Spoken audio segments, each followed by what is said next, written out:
Hello there, and welcome to Science for Sleep, where curiosity gets cozy and science takes the scenic route to rest. Tonight, we're setting our sights on something that sounds deceptively simple. The nearest star. Not a distant galaxy, not the edge of the universe, just the closest one beyond our own sun. A quiet, faint little star known as Proxima Centauri, sitting just next door in cosmic terms, and yet despite all our rockets, satellites, probes, and decades of technological progress, we still haven't reached it. In fact, we're not even particularly close, which raises a gentle, slightly puzzling question.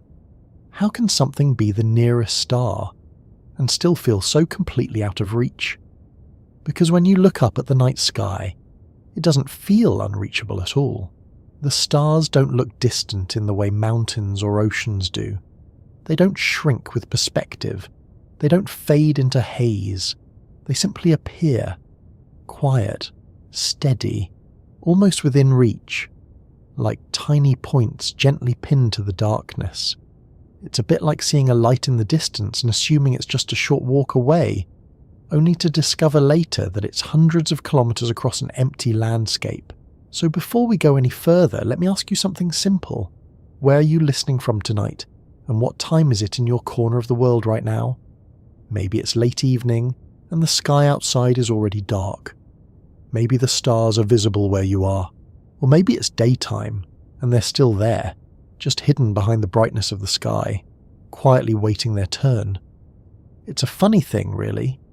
No matter where you are on Earth, no matter what time it is, that nearest star is always out there, sitting at the same distance, unchanged, patient, completely indifferent to our schedules. And if you find this kind of quiet exploration soothing, or just a pleasant way to wind down after a long day, I'd be ever so grateful if you gave the video a like, maybe subscribed, and helped this little corner of calm reach someone else who might need it too.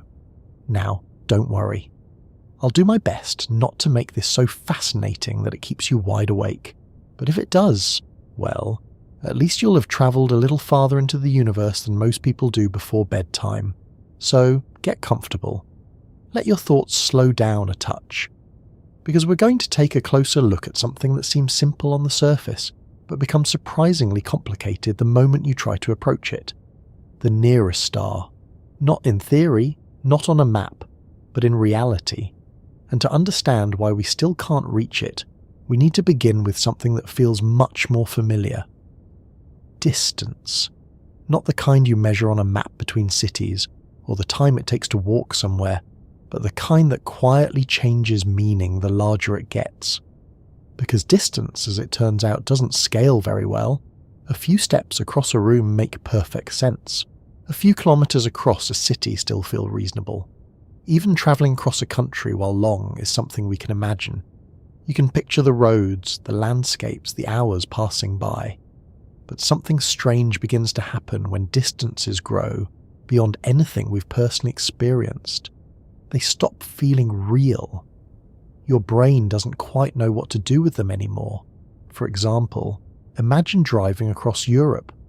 It might take you a couple of days depending on how far you go. That's a distance you can relate to. You can imagine stopping for fuel, watching the scenery change, maybe getting a little tired along the way. Now imagine travelling to the moon. That's about 384,000 kilometres away. Already that number feels less tangible. You probably can't picture each kilometre passing by. It becomes more of an abstract idea, a large number rather than a lived experience, and yet we've done it. Humans have stood there. Missions like Apollo program made that journey possible, carrying astronauts across that vast distance in just a few days. So far, so good. But then, you stretch the scale just a little further. The distance to the Sun is about 150 million kilometres. Now we're entering territory where numbers grow so large they begin to blur together. You can say them, but they don't quite land. They don't connect to anything in your daily life. And still, in cosmic terms, that's considered close. Very close.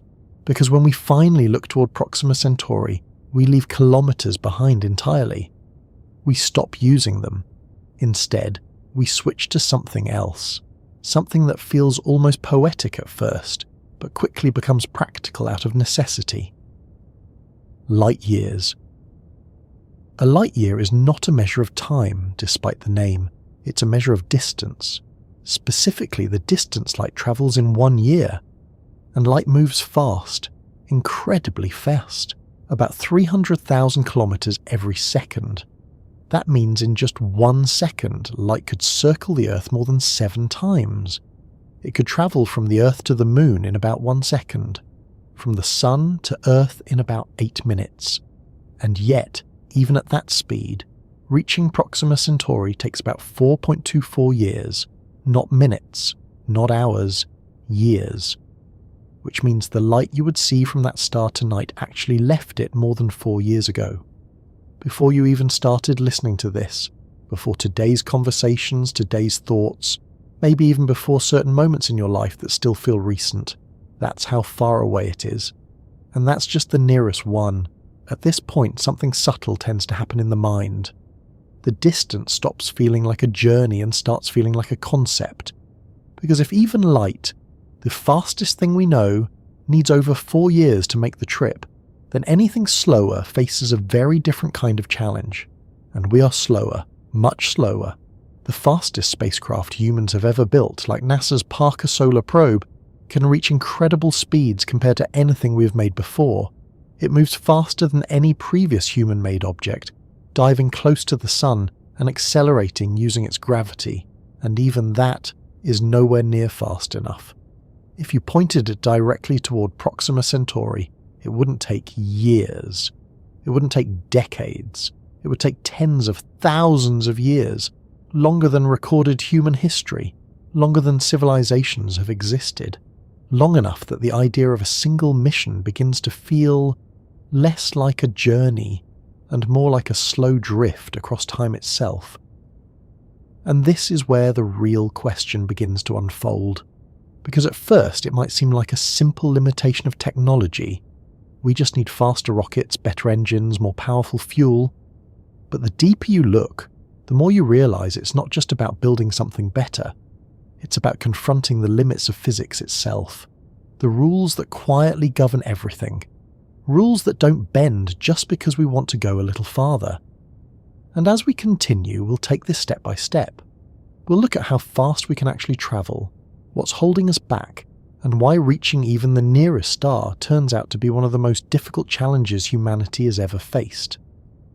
But before we get into engines, fuel, and the mechanics of space travel, it helps to stay with this feeling for just a moment longer, this strange gap between what we see and what is. Because the night sky has a way of making everything feel close, simple, reachable, and yet hidden within that quiet view is a scale so vast that even our best efforts barely scratch the surface.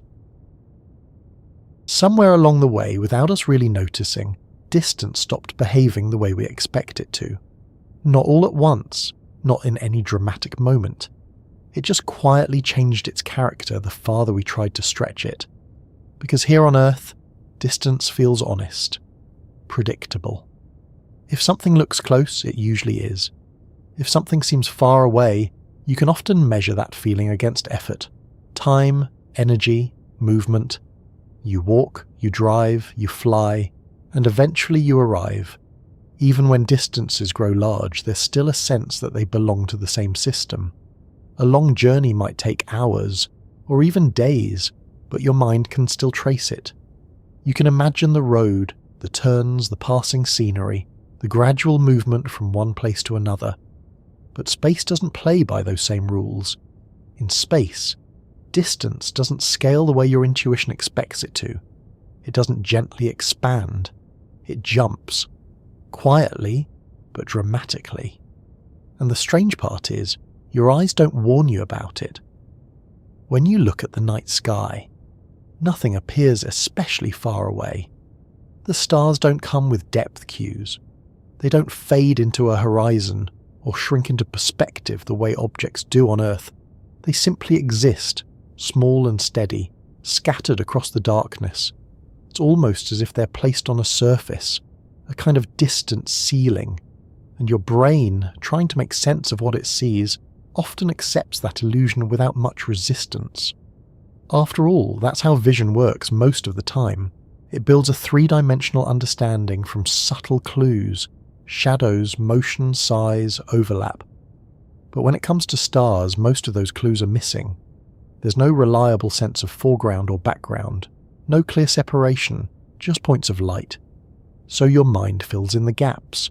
It assumes a kind of closeness, or at least something manageable, something that could be reached with enough time and effort. But that assumption begins to break down the moment you try to compare those lights to anything familiar. Take something simple. If you look at an airplane crossing the night sky, you can often tell it's moving. Slowly, steadily, tracing a path from one side of your vision to the other. Even though it's far away, your brain recognizes its motion. It understands that it's traveling through space in a way that connects to your own sense of movement. Now try the same with a star. Pick one, watch it carefully. Nothing happens. It doesn't drift. It doesn't shift position in any noticeable way. It just sits there, perfectly still, as if fixed in place. Of course, it isn't actually still. Many stars are moving at incredible speeds through the galaxy, but the distances involved are so large that their motion becomes invisible from here, and that invisibility creates a kind of illusion. It makes them feel closer than they are, because movement is one of the ways we understand distance. When something moves quickly across our field of view, we interpret it as being nearby. When it barely moves at all, we assume it's far away, but still within a scale we can comprehend. But with stars, that scale is broken. They are so far away that even their motion disappears, and when motion disappears, so does your sense of depth.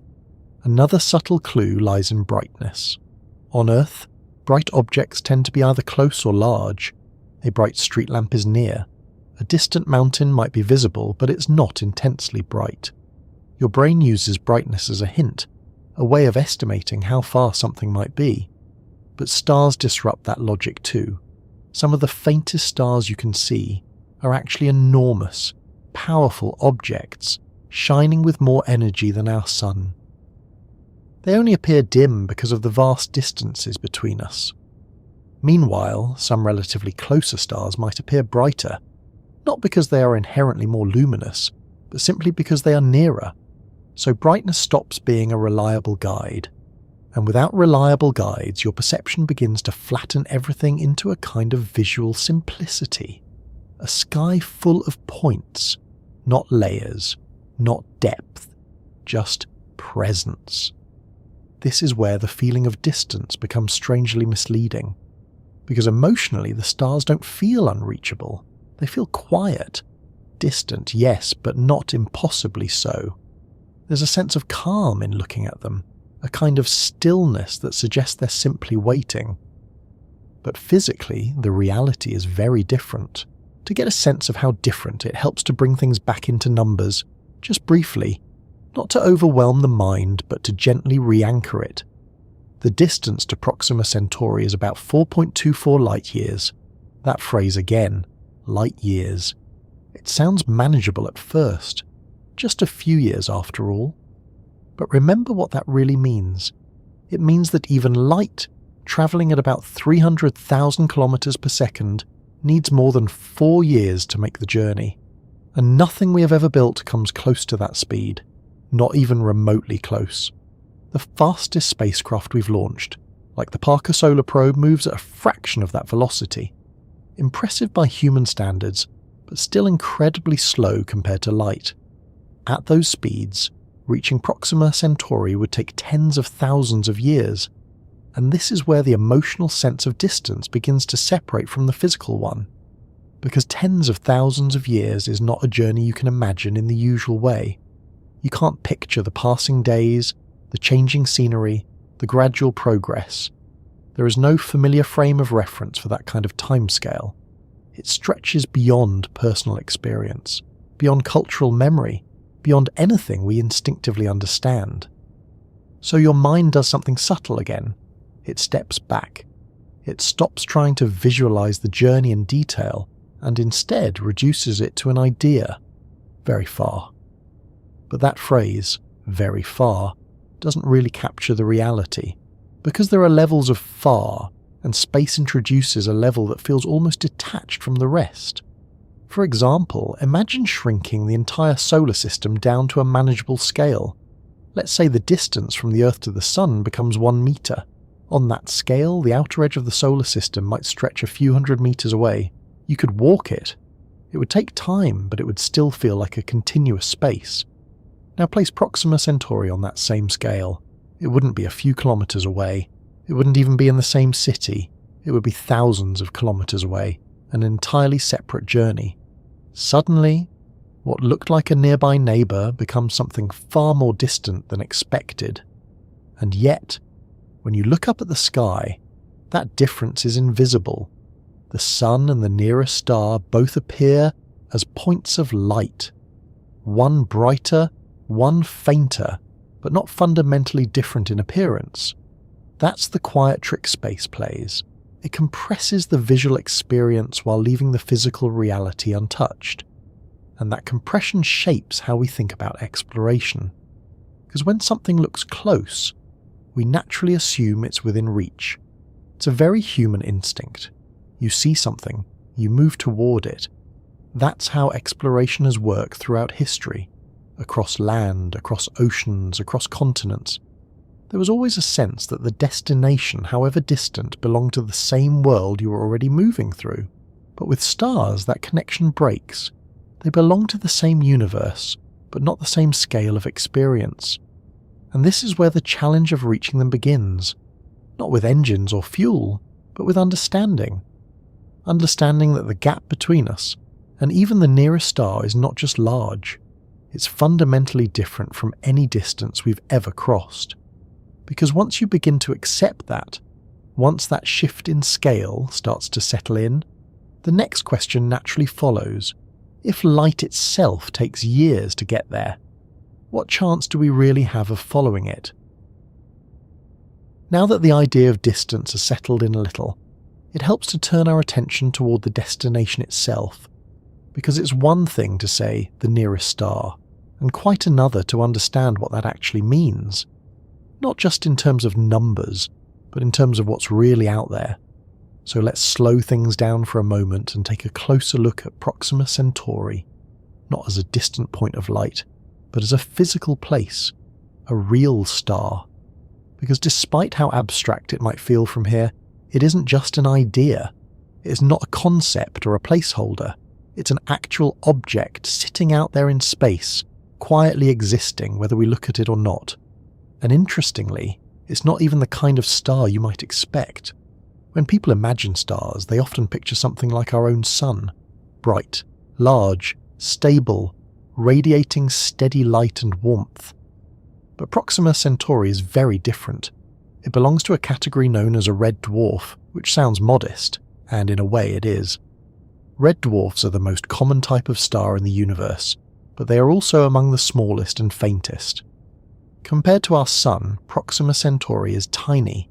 Its mass is only about 12% of the Sun's, and its brightness is far lower. In fact, if you could somehow stand near it, though that would come with its own set of challenges, it wouldn't flood the surrounding space with light the way the Sun does.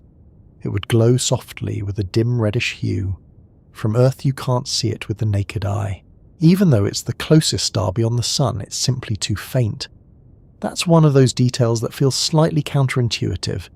You might expect the nearest star to be obvious, maybe even one of the brightest points in the sky, but it isn't. It hides quietly, requiring a telescope to even detect it, and that tells you something important right away. Closeness in space doesn't necessarily mean visibility. Now, Proxima Centauri doesn't exist alone. It's part of a larger system known as Alpha Centauri, which consists of 3 stars. 2 of them, Alpha Centauri A and B, form a binary pair. They orbit each other, shining relatively brightly, and together they're visible from the southern hemisphere as a single bright point in the sky. Proxima Centauri, however, is the 3rd member. It sits much farther away from the pair, orbiting them at a great distance. So far, in fact, that it behaves almost like a separate star that just happens to be loosely bound to the system. It's like being part of a neighbourhood where one house sits far out on its own, still technically within the same area, but clearly removed from the main cluster, and despite that distance within its own system, Proxima Centauri happens to be slightly closer to us than the other two stars, which is why it earns the title of our nearest stellar neighbour. But what kind of neighbour is it? Well, if you were hoping for something calm and steady, something predictable and welcoming, Proxima Centauri might not be the ideal candidate, because red dwarf stars, while long-lived and stable in some ways, can also be quite active. Proxima Centauri in particular is known as a flare star. That means it experiences sudden bursts of energy, powerful flares that can dramatically increase its brightness for short periods of time. These flares release intense radiation, including X-rays and ultraviolet light. From a distance, it might still appear dim and quiet, but up close, it would be a much more dynamic, sometimes unpredictable environment. And that has interesting implications, because orbiting Proxima Centauri is at least one confirmed planet, known as Proxima Centauri b. This planet sits within what's often called the habitable zone, the region around a star where temperatures could, in theory, allow liquid water to exist. At first glance, that sounds promising. A nearby star with a planet in the habitable zone. It's the kind of thing that sparks curiosity almost immediately. Could there be life there? Could it be a place we might visit one day? But the situation is more complicated than it appears, because the same flares that make Proxima Centauri interesting also make its environment challenging. Those bursts of radiation could strip away a planet's atmosphere over time, especially if the planet is close to the star, which it would need to be in order to stay warm given the star's low brightness.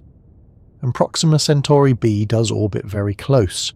In fact, it completes an entire orbit in just about 11 days.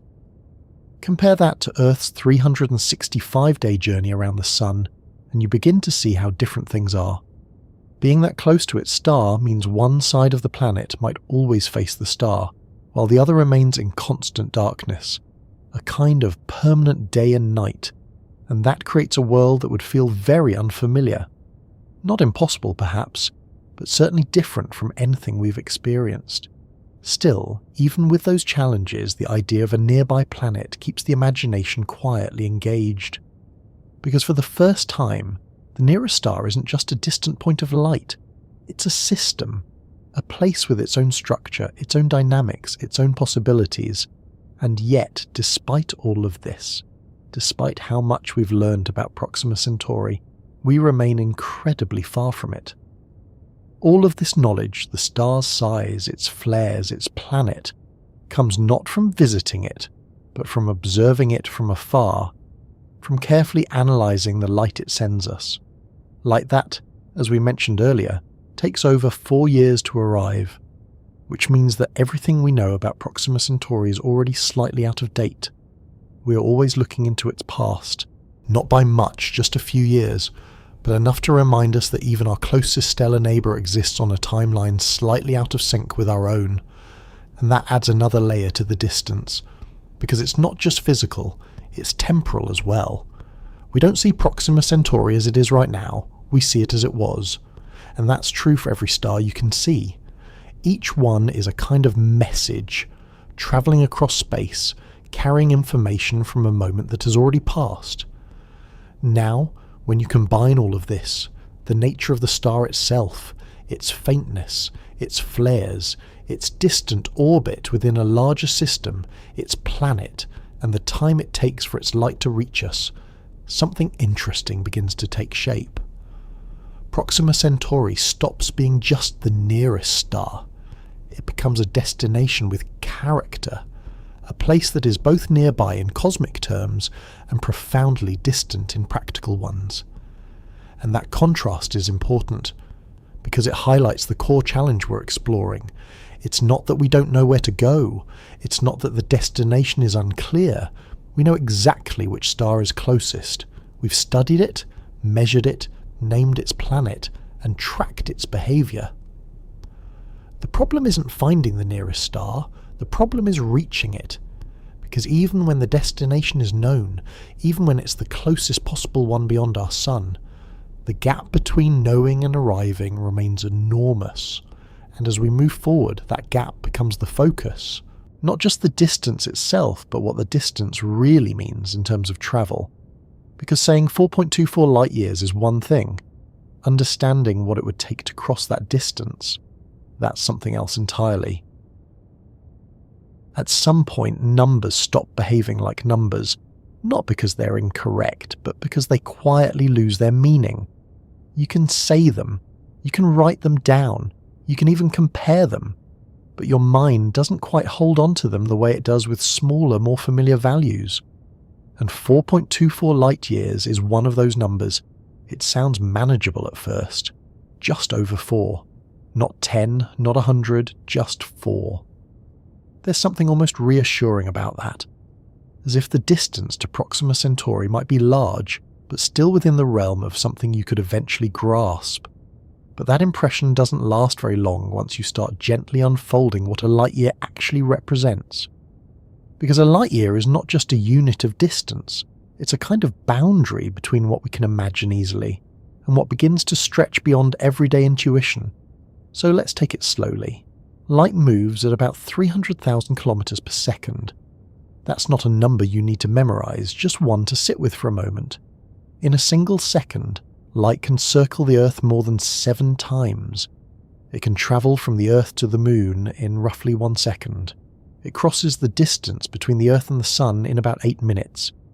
Even those comparisons already feel fast, almost unreal. But then you extend that motion, not for seconds or minutes, but for an entire year. Every second continuously without stopping. That's what a light year measures. The distance light covers in 1 year. And when you multiply that out, the number becomes quite large. Roughly 9.46 trillion kilometers. That's 1 light year. Now multiply that by 4.24. That's the distance to Proxima Centauri. Over 40 trillion kilometers. At this point, something interesting usually happens in the mind. It stops trying to picture it precisely. Because there's no clear reference point. You can't walk that distance. You can't drive it. Even flying it in a plane wouldn't make sense as a comparison. The scale has moved beyond physical experience into something abstract. So instead of trying to hold the entire number at once, it helps to translate it into smaller steps. Not to reduce the distance, but to build a bridge toward understanding it. Let's start close to home again. If you were to travel around the Earth at the equator, one full loop would be about 40,000 kilometers. That's already a significant journey. Now imagine doing that 1 million times. You'd still only be partway to a single light year, and we need more than 4 of those. So even when you scale things up dramatically, even when you repeat familiar distances over and over again, you're still dealing with something far beyond anything we encounter in everyday life. Another way to approach it is through time, since that's something we experience more directly. Light takes just over 1 second to reach the Moon, 8 minutes to reach the Sun. But to reach Proxima Centauri it takes over 4 years. That means if you could somehow send a message at the speed of light, and if someone were there to receive it instantly and reply, you would still wait more than 8 years for the full conversation. 8 years for a single exchange. And that's at the fastest speed anything can travel. Now consider how fast we actually move. A commercial airplane travels at around 900 kilometers per hour. If you tried to reach Proxima Centauri at that speed, it would take millions of years. Not thousands. Millions! Even the fastest spacecraft we've ever built, like the Parker Solar Probe, moves at a tiny fraction of the speed of light. At its top speed, it would still take tens of thousands of years to get there. And this is where the scale begins to settle in, not as a precise number, but as a kind of feeling.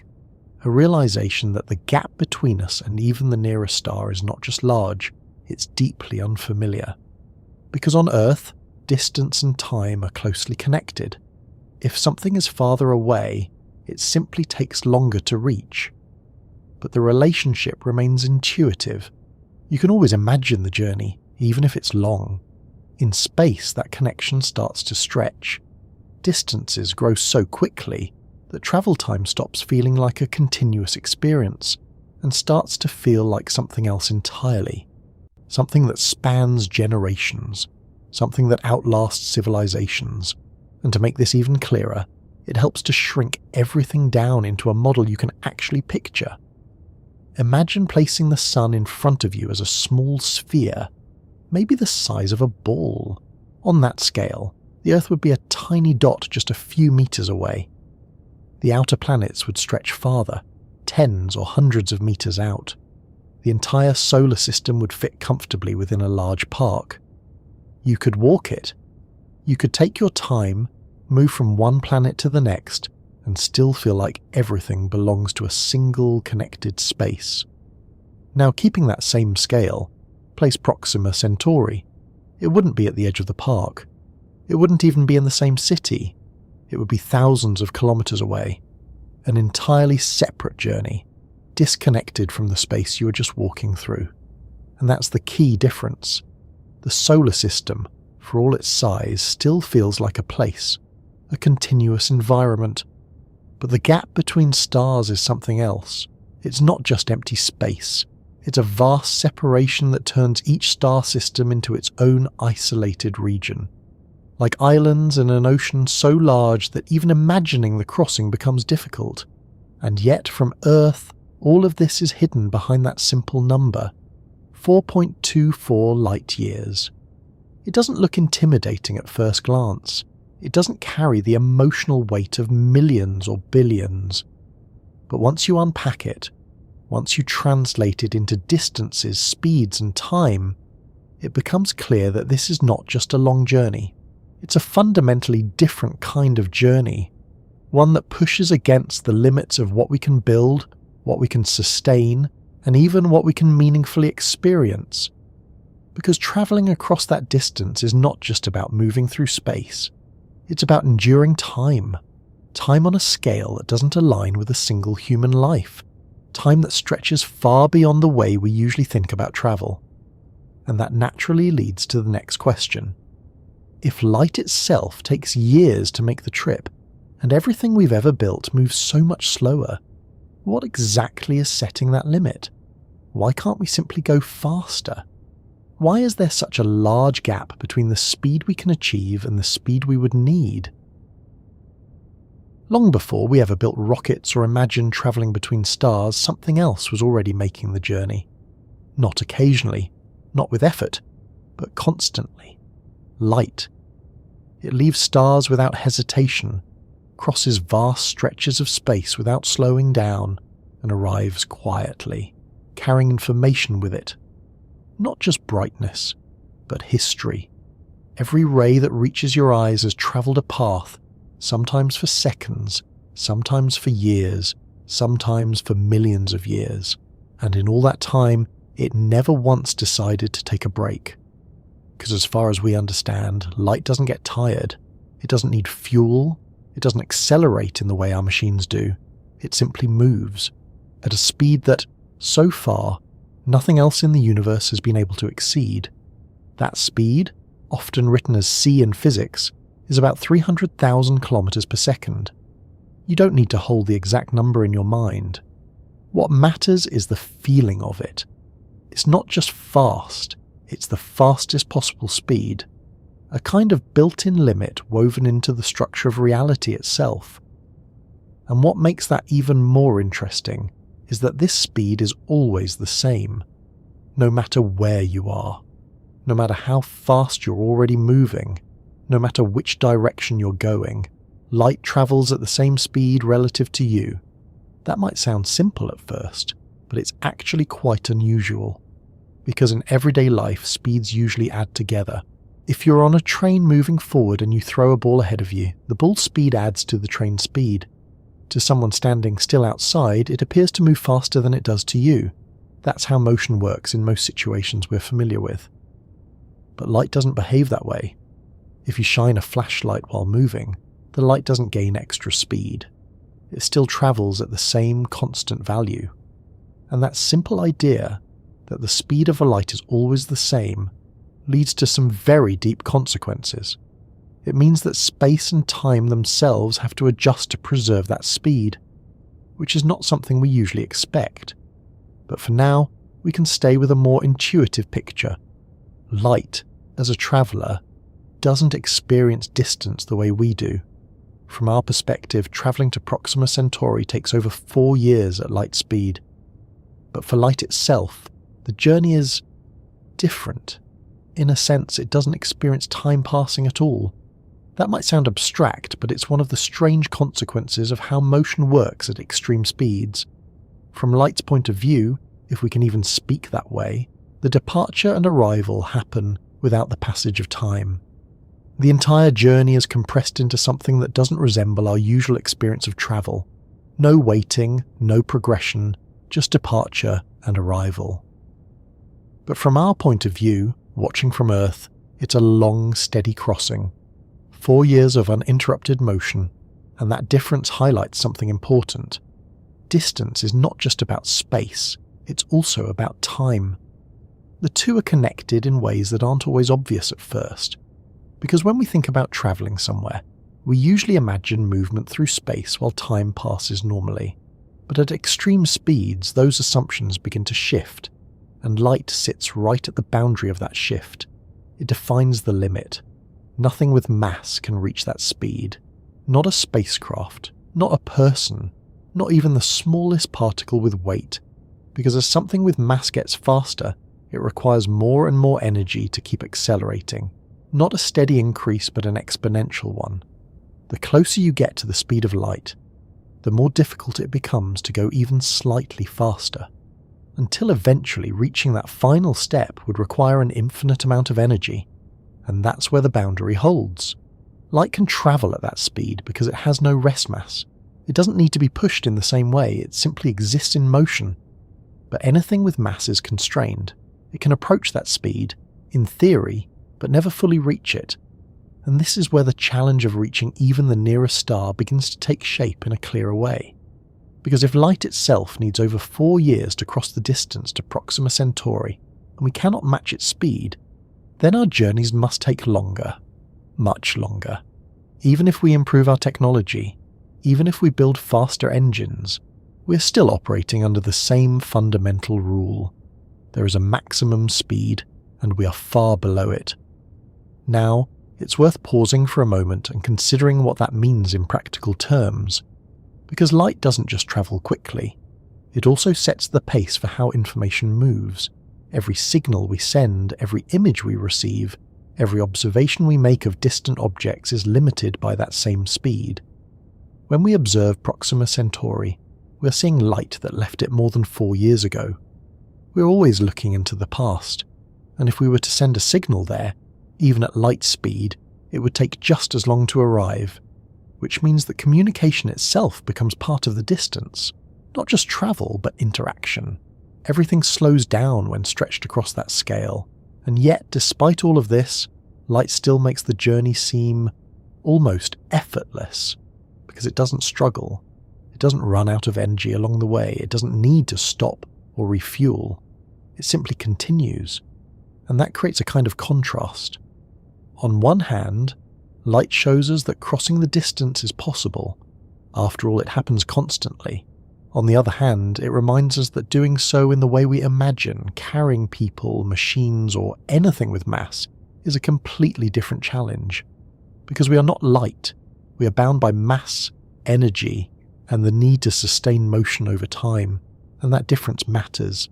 It's the reason why, even though the nearest star is only 4.24 light years away, reaching it is not just a matter of patience.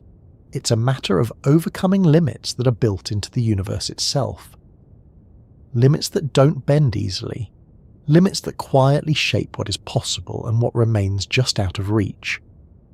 So as we continue, the question becomes a little more focused. If light is the fastest traveller we know, and we cannot match its speed, how close can we realistically get? What is the gap between light's effortless motion and our own attempts to move through space? There's a quiet assumption most of us carry without really noticing it, that if something moves fast enough, distance should stop being a problem. It's a very natural idea. Speed feels like the solution to distance.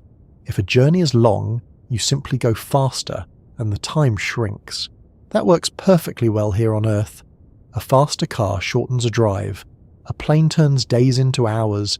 Increase the speed enough and the journey begins to feel almost effortless.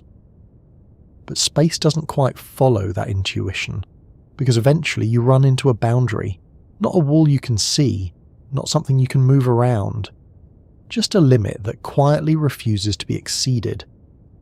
And that limit is the speed of light. It's easy to think of light as fast, but it's more than that. It's not just the fastest thing we've measured, it's the fastest anything can be. A kind of built-in rule of the universe. Nothing carries information faster, nothing transmits cause and effect faster, nothing crosses space more quickly. And even at that speed, reaching Proxima Centauri still takes years, which might seem surprising at first. If something is travelling at the maximum possible speed, shouldn't the journey feel almost instantaneous? But that's where the scale of space quietly reveals itself again. Because the speed limit is fixed, but the distances are not. They grow, and they grow very quickly. Imagine standing in a completely open landscape looking toward a distant horizon. Now imagine that no matter how fast you move, that horizon keeps extending. Not because it's moving away from you, but because the space itself is simply vast. That's closer to what's happening here. Light is already moving as fast as it possibly can. There is no faster option waiting to be discovered, at least not within our current understanding of physics. So if light takes years to cross the distance, it's not because it's slow, it's because the distance is enormous. And this brings us to something subtle but important. The speed of light is not just a measurement, it's a relationship, a connection between space and time. In everyday life, we treat space and time as separate things. You move through space while time passes independently. But at very high speeds, those two ideas start to blend together. They become part of the same structure. This was one of the key insights of Albert Einstein, who realized that keeping the speed of light constant for all observers required space and time to adjust in response. Which means that when something moves close to the speed of light, time itself begins to behave differently. From our perspective, light takes over 4 years to reach Proxima Centauri. But from light's perspective, if we can even describe it that way, the journey doesn't involve the passage of time at all. That might sound abstract, but it points to something deeper. The speed of light doesn't just limit how fast things move, it defines how time and space are connected, and because that connection is built into the structure of the universe, it doesn't change depending on our needs. No matter how advanced our technology becomes, no matter how much energy we use, we're still working within that same framework. Now, it's worth pausing here and considering what would happen if there were no such limit. If speeds could increase without bound, if information could travel instantly. At first, that might sound convenient. You could reach distant stars in moments. Communication would be immediate. Distance would lose its meaning. But it would also create problems, because cause and effect rely on signals taking time to travel. If information could move infinitely fast, the order of events could become unclear. Effects might appear before causes. Different observers might disagree on what happened first. The universe would lose its sense of sequence. And that sequence, that orderly progression from one moment to the next, is something we rely on constantly, even if we don't think about it. So the speed of light acts as a kind of organizing principle. It ensures that events unfold in a consistent way. It keeps the structure of reality stable, and as a side effect, it also sets the ultimate limit on how quickly anything can move from one place to another. Which brings us back to the journey itself.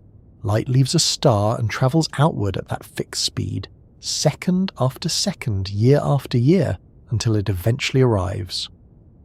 For Proxima Centauri, that journey takes just over 4 years, not because light is slow, but because space is so large that even the fastest possible motion takes time, and this is where the idea of distance begins to feel different again.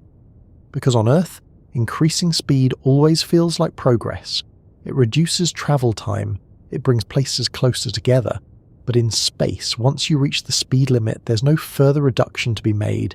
You can't go faster than light, you can only approach it, which means that the only way to make the journey shorter would be to somehow reduce the distance itself.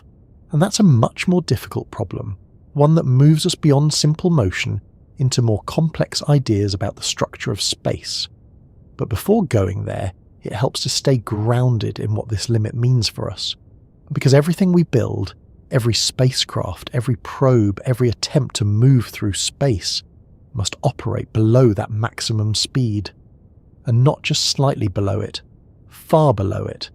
The fastest objects we've created are still moving at a tiny fraction of the speed of light, which means that while light takes years to cross the gap to Proxima Centauri, our journeys would take far longer, not because we're choosing a slower route, but because we simply cannot match the speed that light travels at.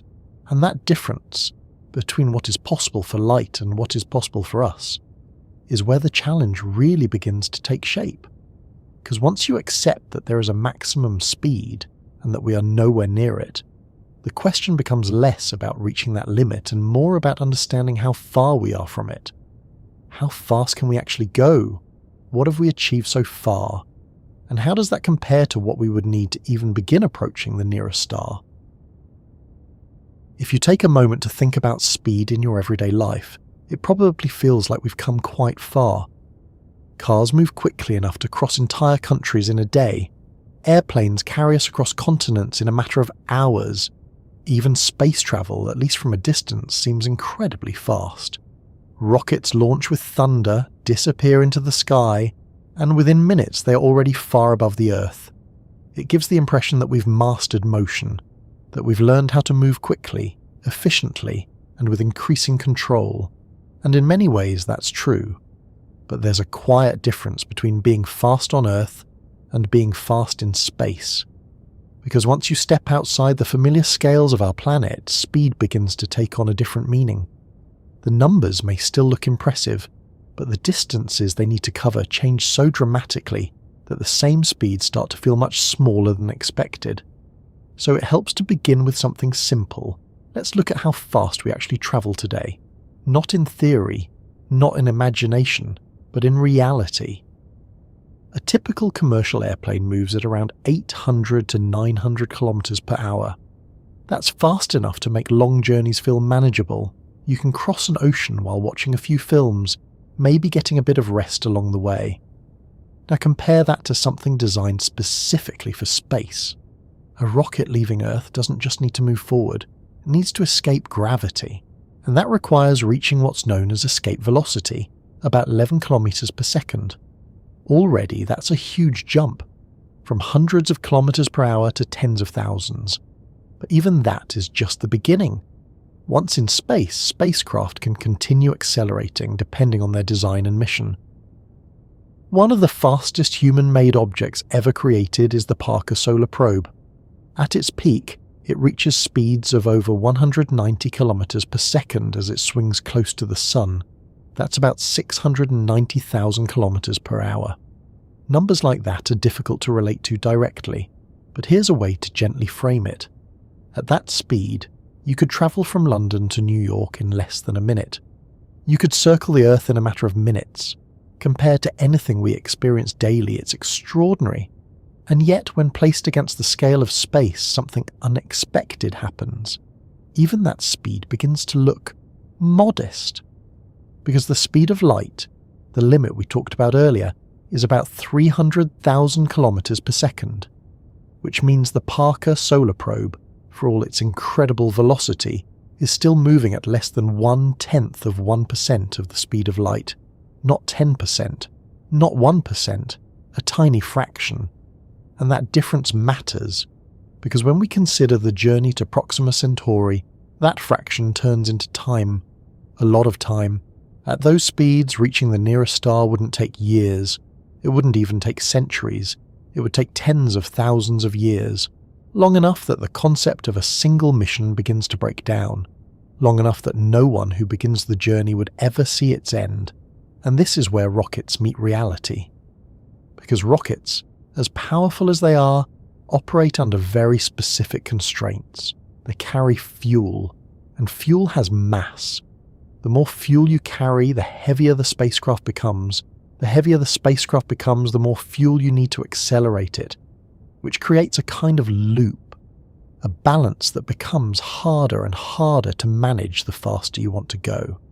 This is often described by something called the rocket equation, though you don't need the mathematics to understand the idea.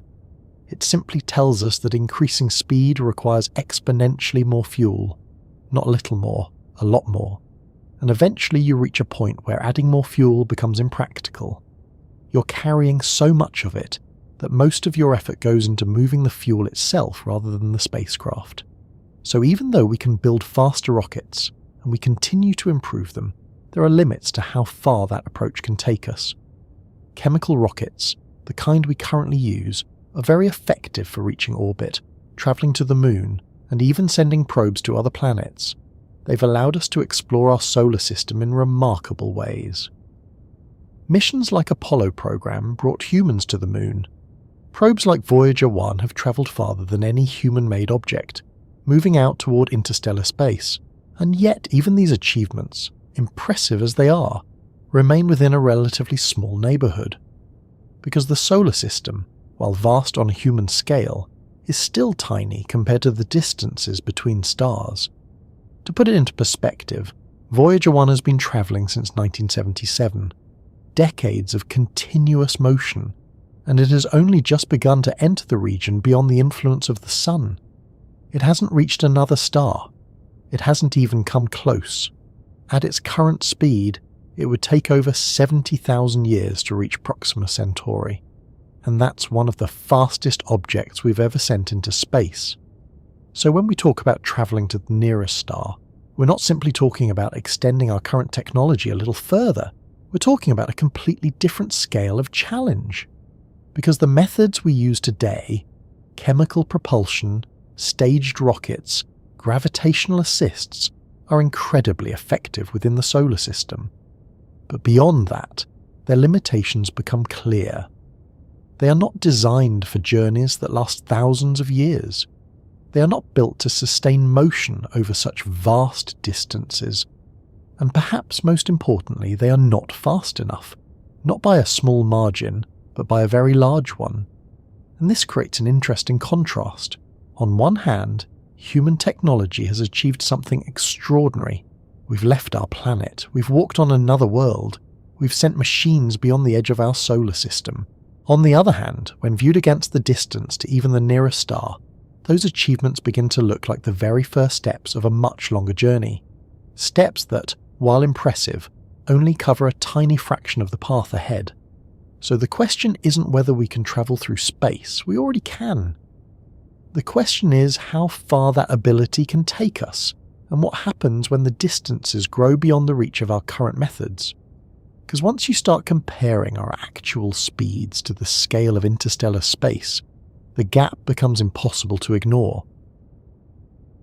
Before we start thinking about reaching another star, it helps to look at the farthest distance we've actually managed to travel. Not imagined, not planned, not simulated, but physically achieved.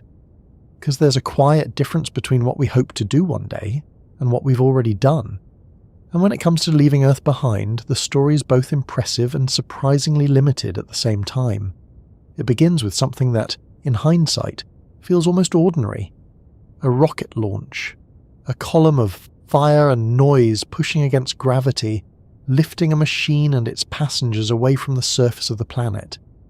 It's an event we've now seen many times, repeated with increasing precision, broadcast across screens, shared and replayed. But the first time it happened successfully, when humans actually left Earth and travelled to another world, it changed something fundamental. Missions like the Apollo program carried astronauts from Earth to the Moon and back again. That journey, in terms of human experience, was enormous. For the first time, people were no longer just orbiting the planet. They were crossing the space between worlds. The distance to the Moon is about 384,000 kilometres. Compared to everyday travel, that's vast, Even compared to global distances, it's significant, and yet the journey took only a few days. 3 days to get there, a brief stay, and then a return. From a human perspective, that's a manageable trip. Long, certainly, but still something you can imagine experiencing from beginning to end. You could count the hours, you could follow the progression, you could feel the journey. Now, it's worth pausing for a moment to appreciate just how extraordinary that actually is. Because crossing hundreds of thousands of kilometers through empty space, navigating precisely, landing on another celestial body, and returning safely is not a small achievement. It required careful planning, engineering, and an understanding of motion that took decades to develop. And yet, in the context of what we're exploring, it represents only the first step. Because once you move beyond the moon, the distances begin to grow very quickly. The next natural boundary is the edge of Earth's immediate influence, the region where our planet's gravity fades into the broader pull of the sun. Spacecraft have crossed that boundary many times. Satellites orbit the Earth continuously. Probes travel outward, using carefully calculated paths to reach other planets. We've sent missions to Mars, Jupiter, Saturn, and beyond, each one extending our reach a little further. But even the farthest human-made objects are still, in a sense, close to home. Take Voyager 1, for example.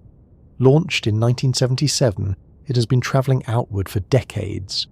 It has passed the outer planets, moved beyond the main body of the solar system, and entered a region known as interstellar space. That phrase sounds dramatic, and in a way, it is. It means the spacecraft has moved beyond the influence of the sun's solar wind into the space between stars. But even there, even in that vast region, it is still incredibly close to us when measured against interstellar distances. Because the solar system itself is not a small place. It extends far beyond the orbits of the planets, out into a region filled with icy objects and distant debris. The boundary where the sun's influence truly fades, often referred to as the heliopause, lies billions of kilometers from Earth. And beyond that, the Oort cloud, a distant shell of icy bodies, may extend tens of thousands of astronomical units. All of this is still considered part of our solar neighbourhood, and Voyager 1 has only just begun to move beyond the inner part of that structure. After more than 4 decades of travel, it is about 24 billion kilometers away. That's an enormous distance by human standards. But when compared to the distance to Proxima Centauri, it becomes something else, because 24 billion kilometers, as large as it sounds, is only a tiny fraction of a light year. And we need more than 4 of those. So even our longest journey, the farthest we've ever sent anything, has barely begun to cover the distance between stars. It's as if we've stepped outside our front door and are now looking across an entire continent. That doesn't diminish the achievement. If anything, it highlights it. Because leaving Earth at all is not trivial. Our planet holds on to us with gravity, with atmosphere, with the simple fact that everything we need to survive is here. Breaking away from that requires energy, planning, and a deep understanding of physics. And once you're out there, space is not particularly forgiving. There's no air, no protection from radiation, no easy way to repair problems. Everything has to work, and it has to keep working for years, sometimes decades. That's what makes missions like Voyager 1 so remarkable. They were built to last, to continue functioning far beyond their original mission timelines, to keep sending data back across billions of kilometers long after their primary objectives were completed. But even with all that, even with decades of continuous motion, they remain within a region that is still closely tied to the sun. They haven't reached another star, they haven't even approached the halfway point, and this is where the idea of the longest journey becomes a little more nuanced. Because it's not just about distance, it's also about duration. The longest journey humans have ever made, in terms of personal experience, is still the trip to the moon. No human has travelled beyond that. Not to Mars, not to the outer planets, not even to the edge of the solar system. Every person who has left Earth has remained within a relatively small region, orbiting our planet or travelling to our nearest celestial neighbour. Everything beyond that has been done by machines, and those machines, as capable as they are, move slowly compared to the scale of space. So when we talk about leaving Earth behind, we're really talking about layers of distance. First, the surface, then orbit, then the moon, then the planets, then the outer edges of the solar system, and beyond that, the vast, quiet space between stars.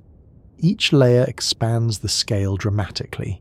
Each one requires new solutions, new technologies, new ways of thinking about movement and survival. And at each step, the challenges grow. Because space is not just empty. It's empty in a way that stretches time. Distances are so large that travel becomes less about motion and more about endurance. Endurance of systems, endurance of energy, endurance of communication. Even sending signals back to Earth takes longer the farther you go. For Voyager 1, messages take over 20 hours to travel one way. That means a full exchange takes nearly 2 days, and that's still within our own solar neighbourhood. Imagine extending that to the distance of Proxima Centauri. Now the delay becomes years, not hours, not days, years. And this begins to shift how we think about exploration. Because exploration at its core is about interaction, seeing, responding, adjusting. But when communication itself takes years, that interaction becomes something else, slower, more distant, less immediate. So the longest journey we've made so far, whether measured in distance or time, still sits within a region where communication is possible, where control is manageable, where the connection to Earth remains relatively strong. Beyond that, things begin to change, and that's where the next set of challenges starts to emerge. Because if leaving Earth behind has taken us this far and no further, then reaching the nearest star requires not just continuing in the same direction, it requires rethinking how we travel entirely. Because the methods that have carried us across the solar system may not be enough to carry us between stars, and that raises a quiet but important question. If our longest journeys have only taken us this far, what would it take to go further? It might seem at first glance that once a spacecraft is moving through space, it should simply keep going. After all, there's no air to push against, no friction in the usual sense, no wind, no resistance, nothing obvious to slow it down.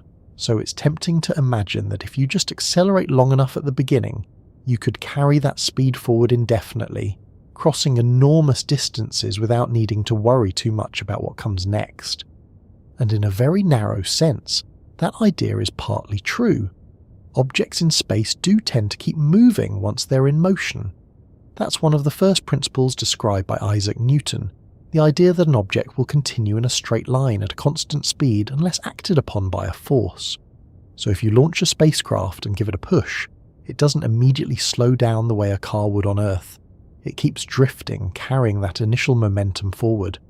But this is where things begin to diverge from intuition.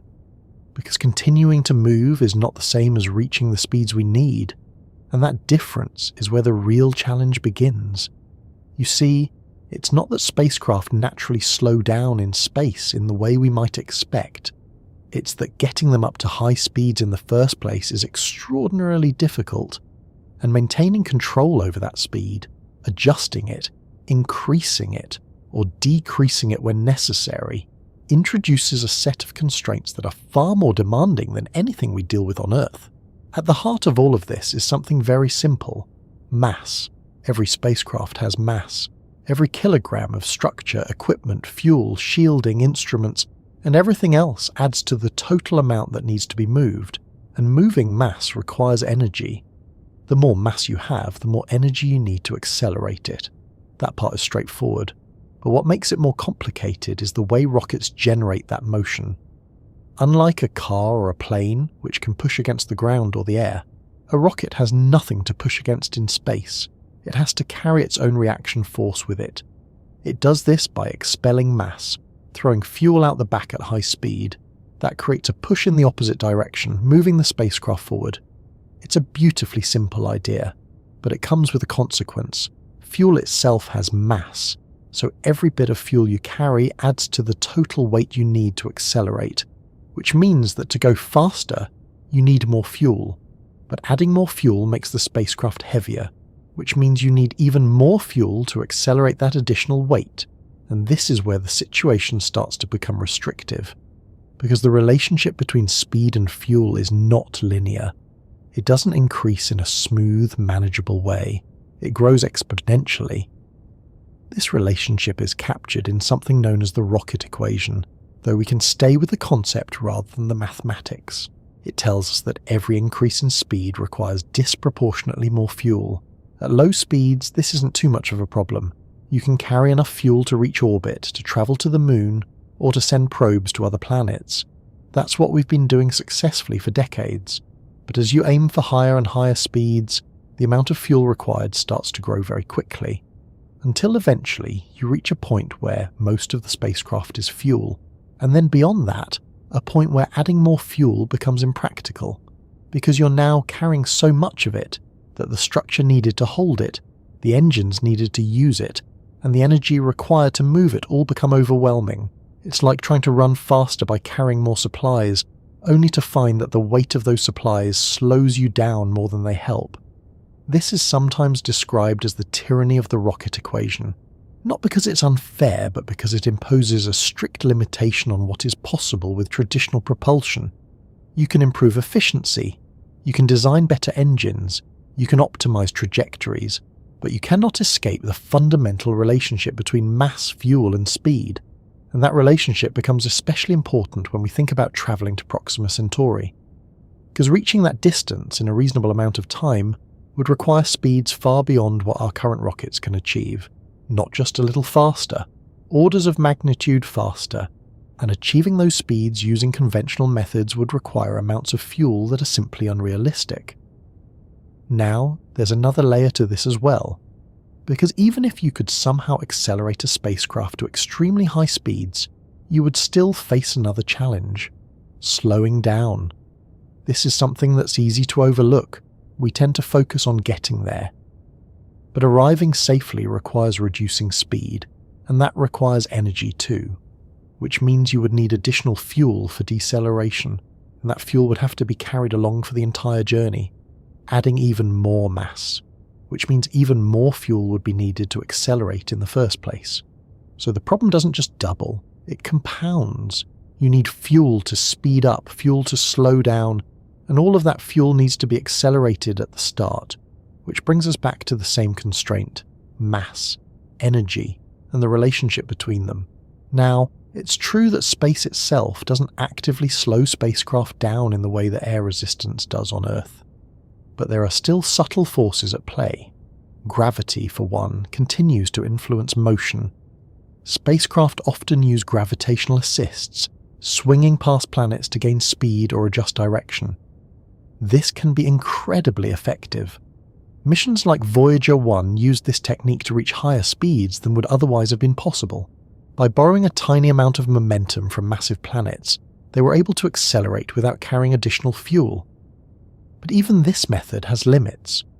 There are only so many planets to use, only so many opportunities to align trajectories in just the right way. And even with these assists, the resulting speeds are still far below what would be needed for interstellar travel within a human lifetime. There's also the matter of long-term motion. While space is often described as empty, it isn't completely devoid of influence. There are particles, radiation, magnetic fields, and gravitational interactions that can subtly affect a spacecraft over time. These effects are usually small, but over long durations they can accumulate. Still, compared to the fuel and mass problem, they're relatively minor. The real limitation comes from how we generate motion in the first place, because every time we try to go faster, we run into the same barrier. More speed requires more energy requires more fuel increases mass, and increased mass makes further acceleration harder. It's a loop that becomes increasingly difficult to break, and that's why, even though spacecraft don't slow down in the traditional sense, their ability to reach higher speeds is tightly constrained.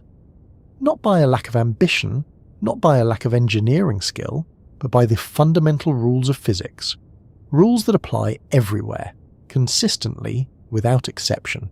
So when we talk about travelling to Proxima Centauri, we're not just talking about building a bigger rocket.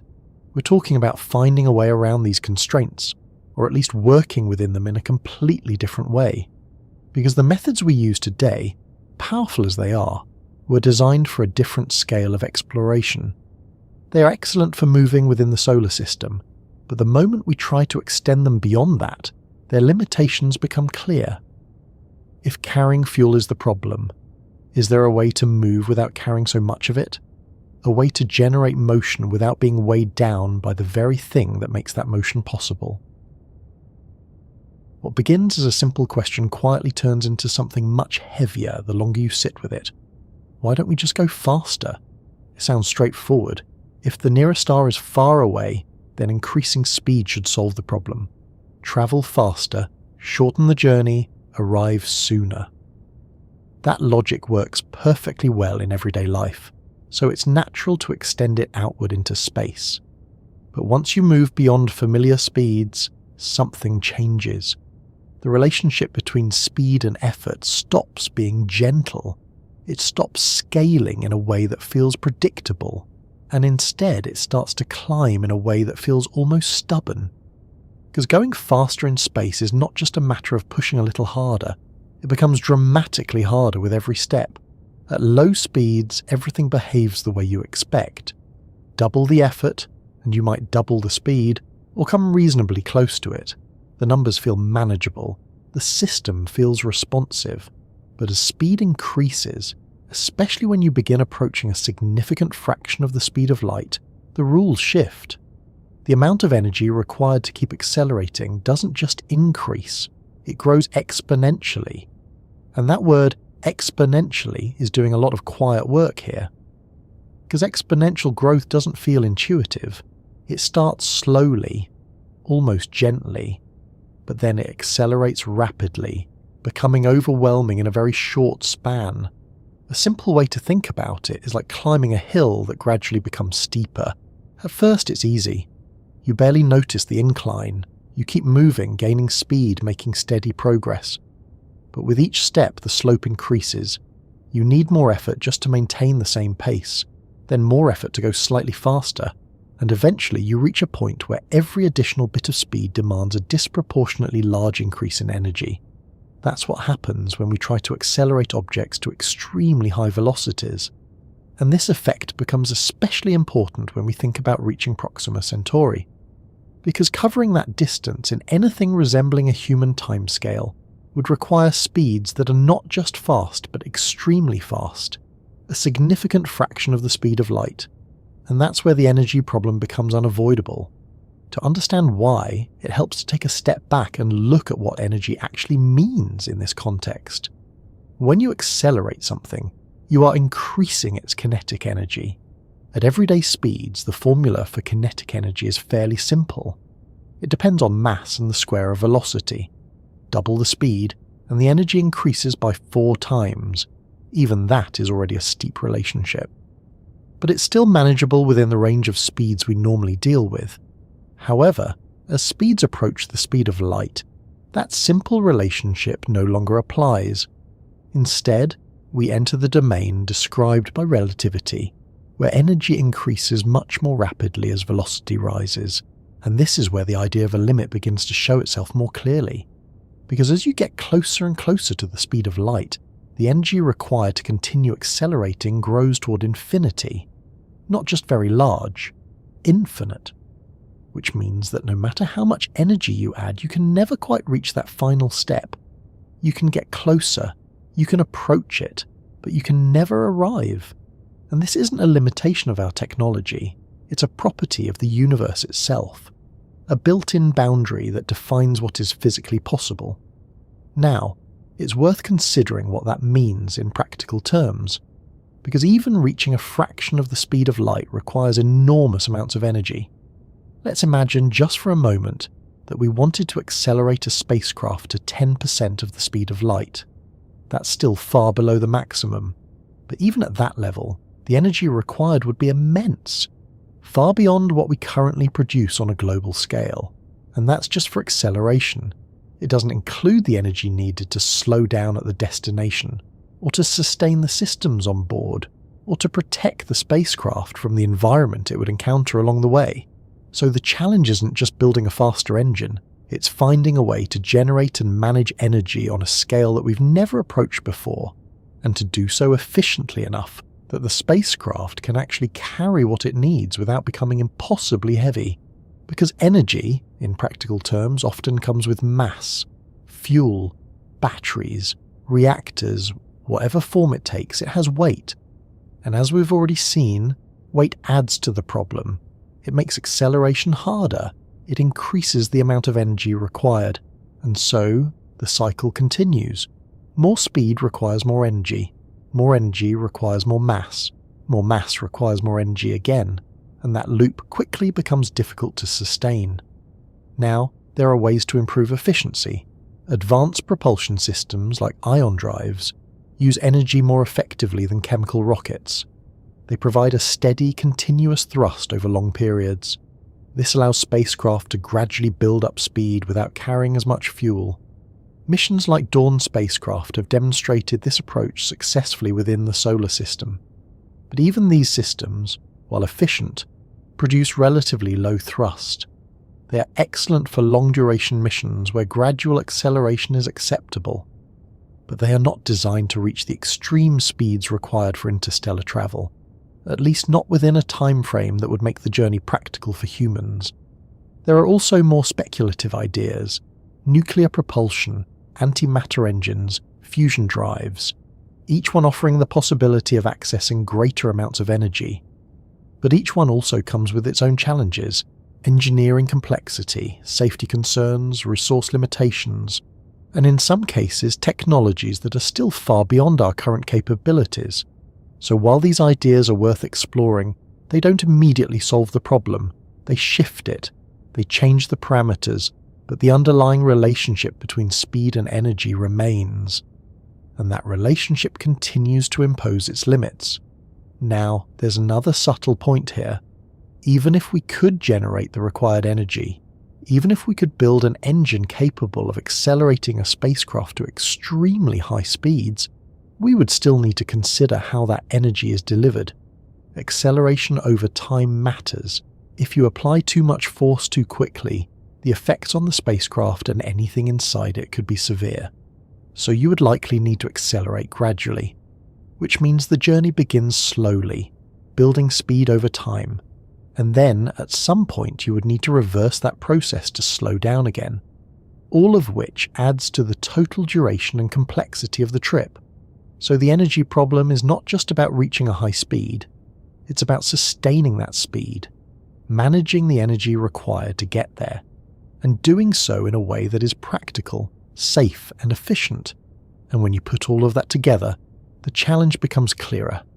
It's not that we lack the desire to travel to Proxima Centauri, it's that the amount of energy required to make that journey feasible within a reasonable time frame is far beyond what we currently have the ability to generate and control, which is why, even though the idea of simply going faster feels intuitive, it quickly runs into a set of constraints that are not easy to overcome, constraints that are deeply rooted in the way the universe works.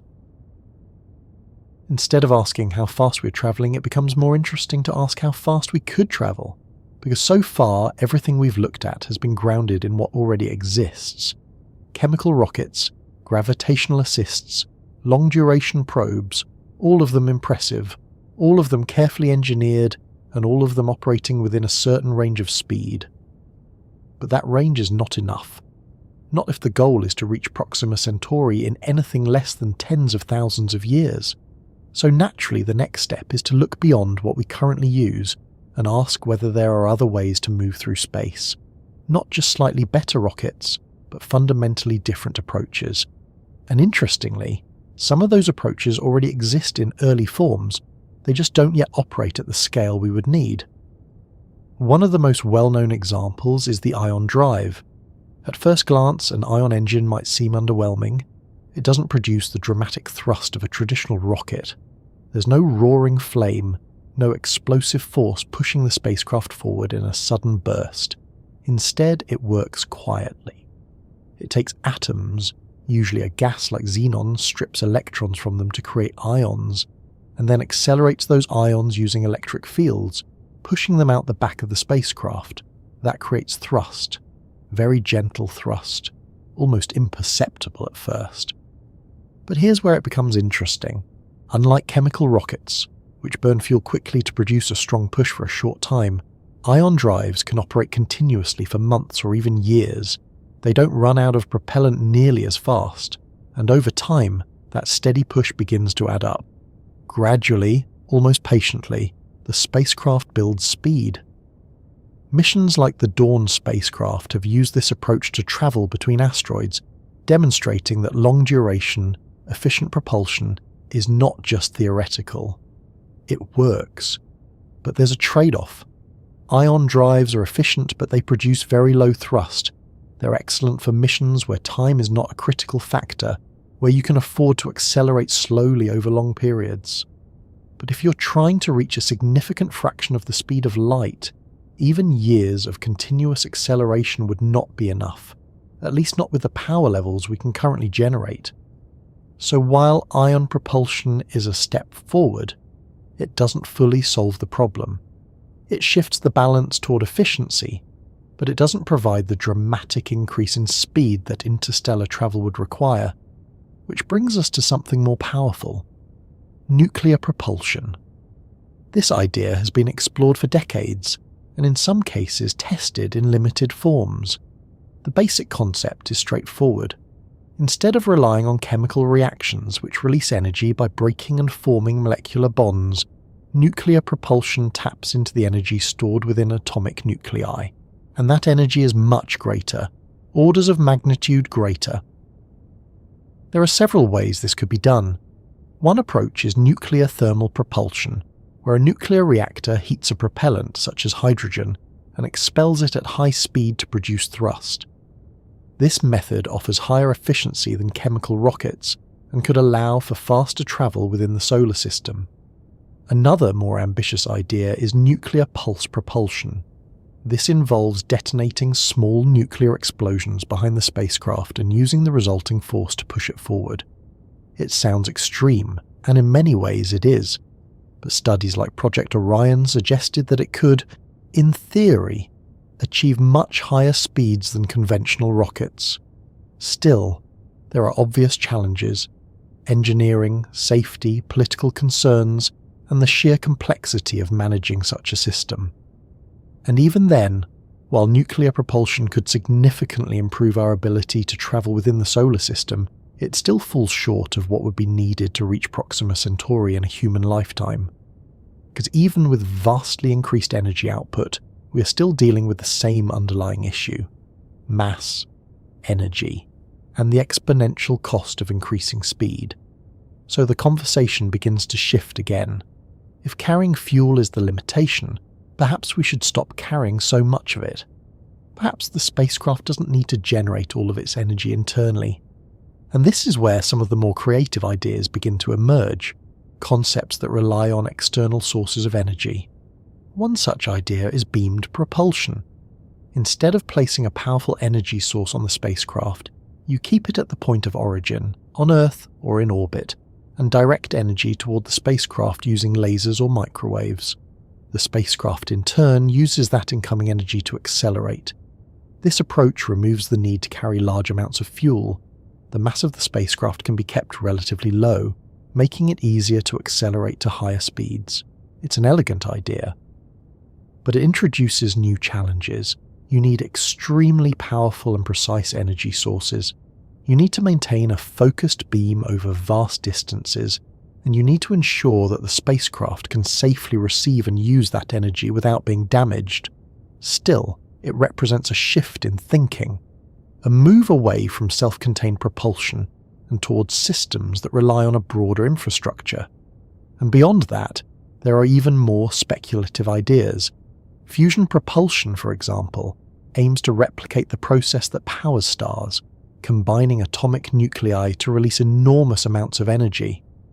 If controlled effectively, it could provide a much more powerful and efficient form of propulsion. But achieving controlled fusion in a stable, sustained way is one of the great engineering challenges of our time. We're still working on it here on Earth. Applying it to spacecraft adds another layer of complexity. Then there's antimatter propulsion. Antimatter, when it comes into contact with regular matter, converts mass directly into energy with incredible efficiency. In theory, it could provide the kind of energy density needed for high-speed interstellar travel. But producing and storing antimatter is extraordinarily difficult. We can create tiny amounts in laboratories, but not nearly enough to power a spacecraft. And keeping it contained safely is an enormous challenge. So while these ideas are fascinating, they remain for now beyond our practical reach. They show us what might be possible, but they don't yet offer a clear path forward. And this is where the broader picture begins to settle in. It's not that we lack ideas. It's not that we haven't thought about faster ships. We have, many times, in many different ways. But each idea runs into the same underlying reality, the physics of motion, energy, and mass. Those rules don't disappear when we imagine new technologies. They continue to apply. They continue to shape what is possible, and they continue to impose limits that are not easy to overcome. So the question of whether we can build faster ships doesn't have a simple yes or no answer. It's more of a spectrum. We can build faster ships than we have today. We can improve efficiency. We can explore new methods. But reaching the speeds required for practical interstellar travel remains a challenge that goes far beyond incremental improvements. It requires breakthroughs, not just in engineering, but in how we approach the problem itself. If carrying fuel is the issue, and generating energy internally is limiting us, what if we could move through space without carrying propulsion in the traditional sense at all? What if, instead of pushing ourselves forward, we could ride something that's already moving? There's a small shift in thinking that changes everything about how we imagine travelling through space. Up until now, every method we've discussed has shared the same basic idea. You carry your fuel with you, you burn it, push against it, and slowly accelerate forward.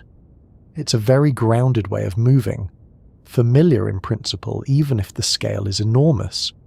But what if you didn't carry the fuel at all? What if, instead of pushing yourself forward, something else did the pushing for you? Not something solid, not something you could see or hold, but something that's already travelling across space all the time. Light. At first, that might sound almost too gentle to matter. Light feels soft. It illuminates things. It warms surfaces. It doesn't seem like the kind of force that could move an object across interstellar distances. But light does carry momentum. Not much. Not in the way we're used to thinking about force, but enough. And if you have enough light, directed in the right way, over a long enough time, that tiny push begins to accumulate. Very slowly, very steadily. And that's the foundation of what's known as a light sail. The concept is simple in principle. You build a spacecraft with a very large, very thin reflective surface, something like a sail on a boat. Then you direct a powerful beam of light at it, usually from a laser array, and the photons, the particles of light, strike the sail and transfer momentum. Each photon gives a tiny push. Individually, it's almost nothing. But trillions upon trillions of them, striking continuously, begin to create a force. And because the spacecraft doesn't need to carry its own fuel, it can remain extremely light, which means even a small force can produce noticeable acceleration over time. This is where the idea becomes interesting, because unlike chemical rockets, which burn intensely for a short period, or ion drives, which provide a gentle push over long durations, light sails offer the possibility of sustained acceleration without the burden of fuel. As long as the beam continues, the spacecraft continues to accelerate, and in theory, given enough time and enough energy, that acceleration could build to a significant fraction of the speed of light. Now, this isn't just a thought experiment, it's something that researchers are actively exploring. One of the most well-known efforts is breakthrough Starshot, an initiative aimed at sending tiny spacecraft toward Proxima Centauri using powerful laser beams. The idea is ambitious, but also carefully grounded in physics. Instead of sending a large spacecraft, which would be difficult to accelerate, the plan is to send something very small, a probe weighing just a few grams, attached to a sail perhaps a few meters across. Then, from Earth, or from a space-based platform, an array of lasers would fire at the sail, delivering a concentrated burst of energy. Over a short period, maybe just minutes, the spacecraft would be accelerated to an incredible speed, possibly up to 20% of the speed of light. At that velocity, the journey to Proxima Centauri would take around 20 years, not tens of thousands of years, not centuries, but decades, which suddenly brings the idea of reaching another star into a completely different frame of reference. Something that could, at least in principle, happen within a human lifetime. But as with most ideas that seem promising, the details are where things become more complicated.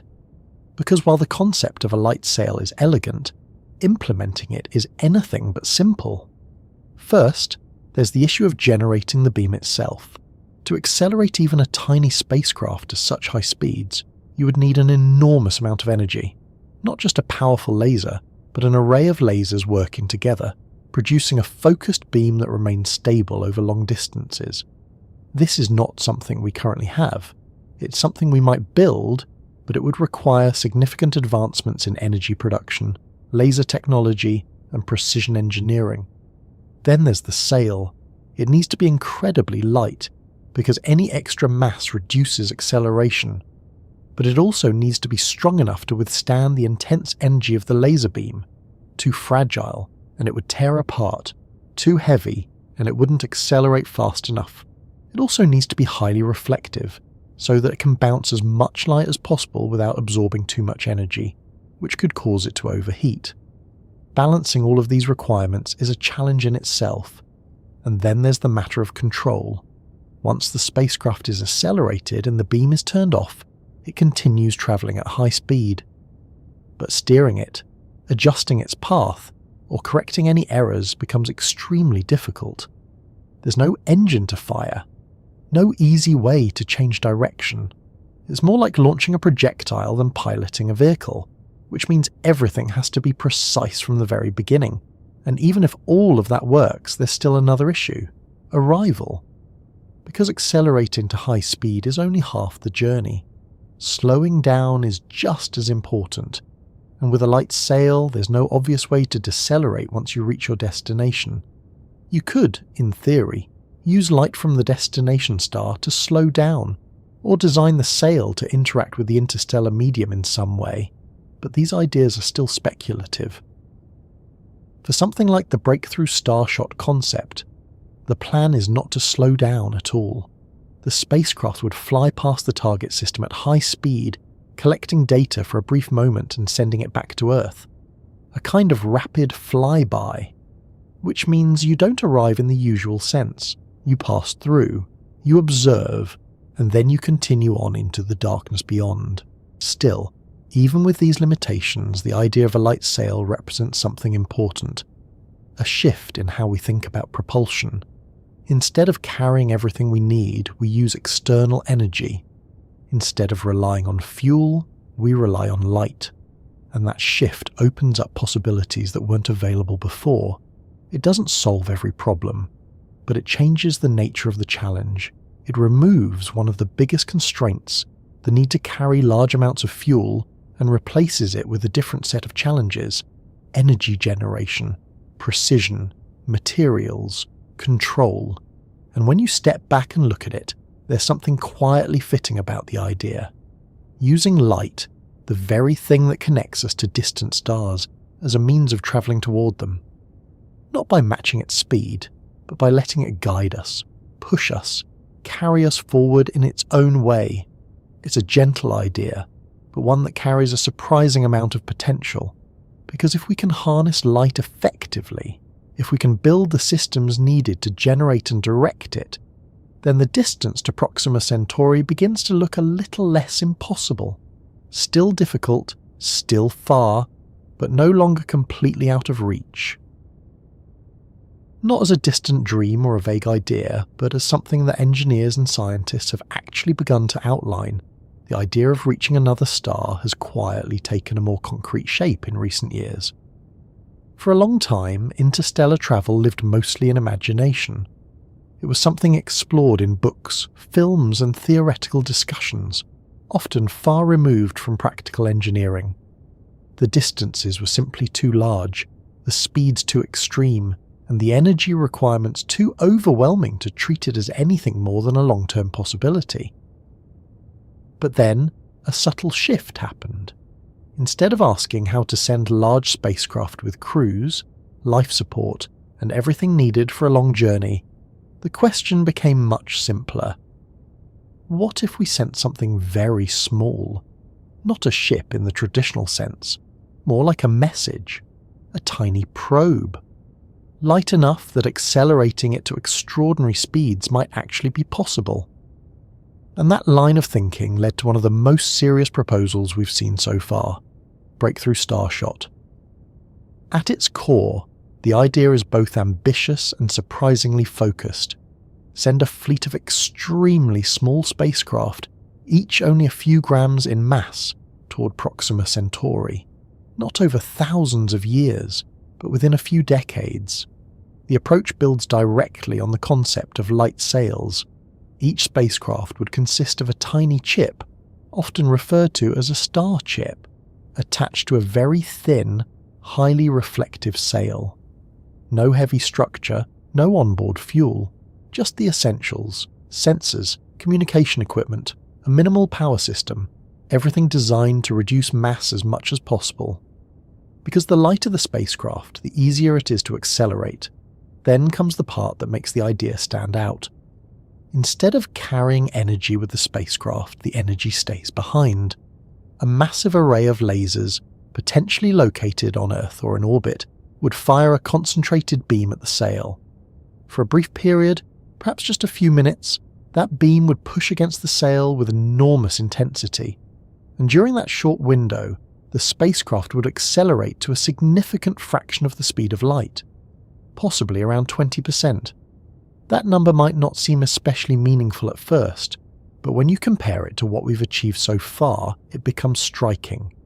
20% of the speed of light is about 60,000 kilometers per second. That's hundreds of times faster than the fastest spacecraft we've ever built. At that speed, the journey to Proxima Centauri would take around 20 years. Add a few years for the signal to travel back to Earth, and you're looking at a total mission timeline of roughly 25 to 30 years. Suddenly, interstellar travel shifts from something that spans civilizations to something that fits within a human lifetime. Not for a crewed mission, not for a large spacecraft, but for a small, fast-moving probe. And that alone is a significant step because it changes the conversation. It turns impossible into extremely difficult but maybe achievable. Now it's worth taking a moment to appreciate how different this approach is from traditional space travel. We're used to thinking about spacecraft as large, complex systems, something you can picture, something with structure, compartments, maybe even people inside. But in this case, the spacecraft is more like a fragment. A tiny object moving at extraordinary speed. It doesn't carry much, it doesn't need to. Its goal is not to land, not to stay, but simply to pass through the target system, collect data, and send it back. A brief encounter, measured in hours or even minutes, because at 20% of the speed of light, everything happens quickly. The entire crossing of the star system would be rapid. There would be no time to slow down, no opportunity to orbit or explore in detail, just a fast flyby, a snapshot of another world. Still, even that limited interaction would represent something extraordinary. The first direct data from another star system, images, measurements, information gathered not from distant observation, but from a probe that actually made the journey. And yet, as promising as this sounds, the challenges are substantial, because every part of this concept pushes the limits of what we can currently do. Start with the laser array. To accelerate even a tiny spacecraft to such high speeds, you would need an enormous amount of power. on the order of tens of gigawatts, delivered in a precise controlled beam, maintained over a distance of thousands of kilometers as the spacecraft accelerates away.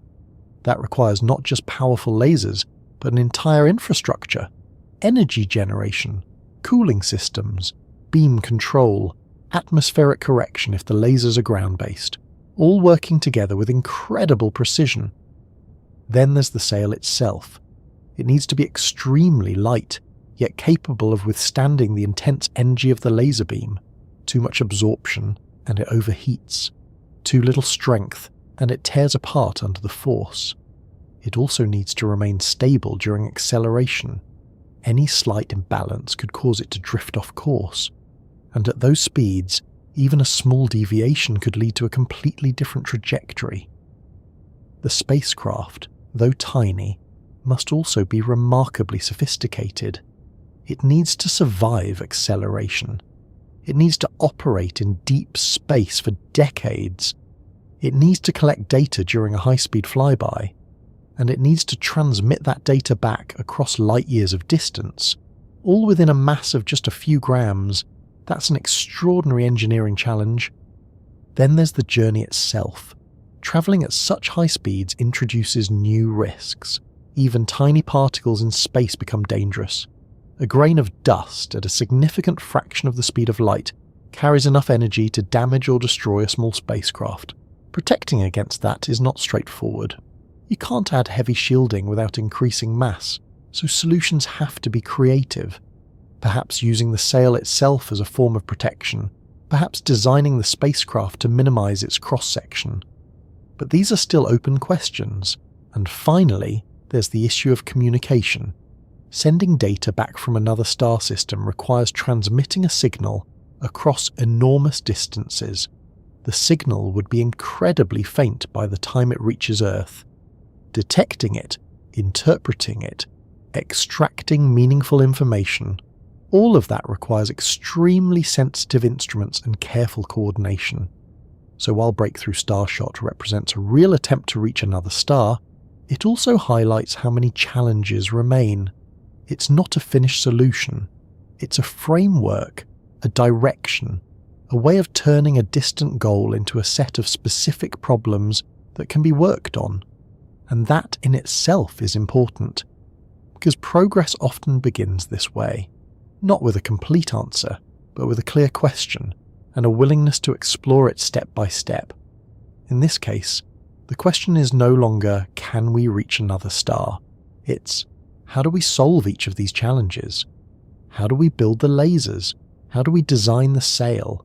How do we protect the spacecraft? How do we communicate across such distances? Each of these is difficult, but each is also something that can be studied, tested, and improved over time, and taken together, they form the outline of something that might eventually become reality. If a tiny spacecraft could make the journey in decades, what would it actually experience along the way?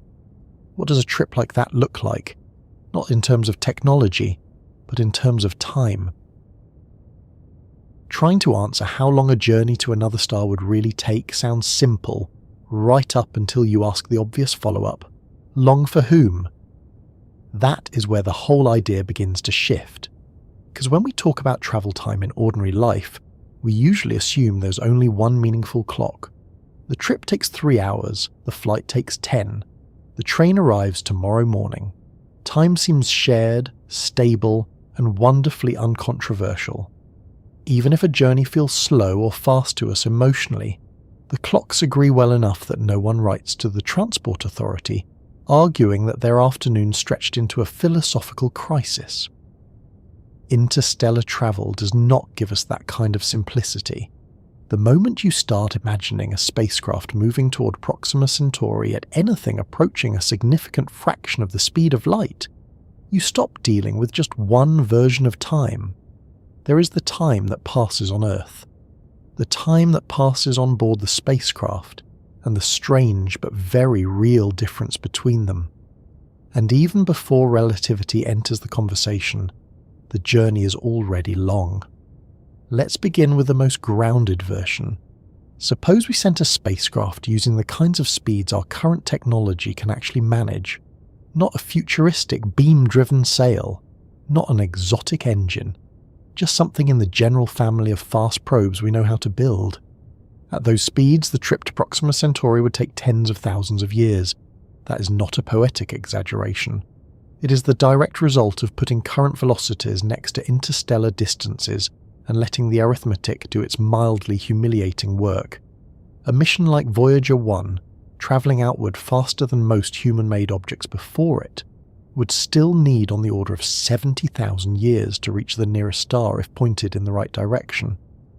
That means a probe launched today would arrive long after every building, language, government and cultural habit we know had changed beyond recognition, assuming any of them still existed in a familiar form at all. That sort of timescale is so large that the word mission begins to feel slightly misplaced. Missions are things people plan, monitor and remember. They have teams, deadlines and occasional coffee stains on the paperwork. 70,000 years is not a mission in the ordinary sense. It is more like handing an object to the future and hoping the future remains interested. So by present standards, the answer is simple enough. It would take far too long. But that is only the beginning of the question. Because once you imagine faster propulsion, once you start talking about nuclear concepts, fusion ideas, or projects like breakthrough Starshot, the travel time changes dramatically. And with that change comes a much more interesting complication. A trip can last one amount of time for the people watching from Earth, and a different amount of time for the thing making the journey. That sounds like a trick sentence at first, but it's one of the most tested and reliable consequences of relativity. According to Albert Einstein, time does not pass at exactly the same rate for everyone under all conditions. If you're moving very fast relative to someone else, time passes more slowly for you than for the person who remains at rest relative to that frame. This effect is called time dilation, and it is not just a theoretical curiosity. It has been measured using highly accurate clocks on aircraft, satellites, and fast-moving particles. At ordinary speeds, the effect is tiny.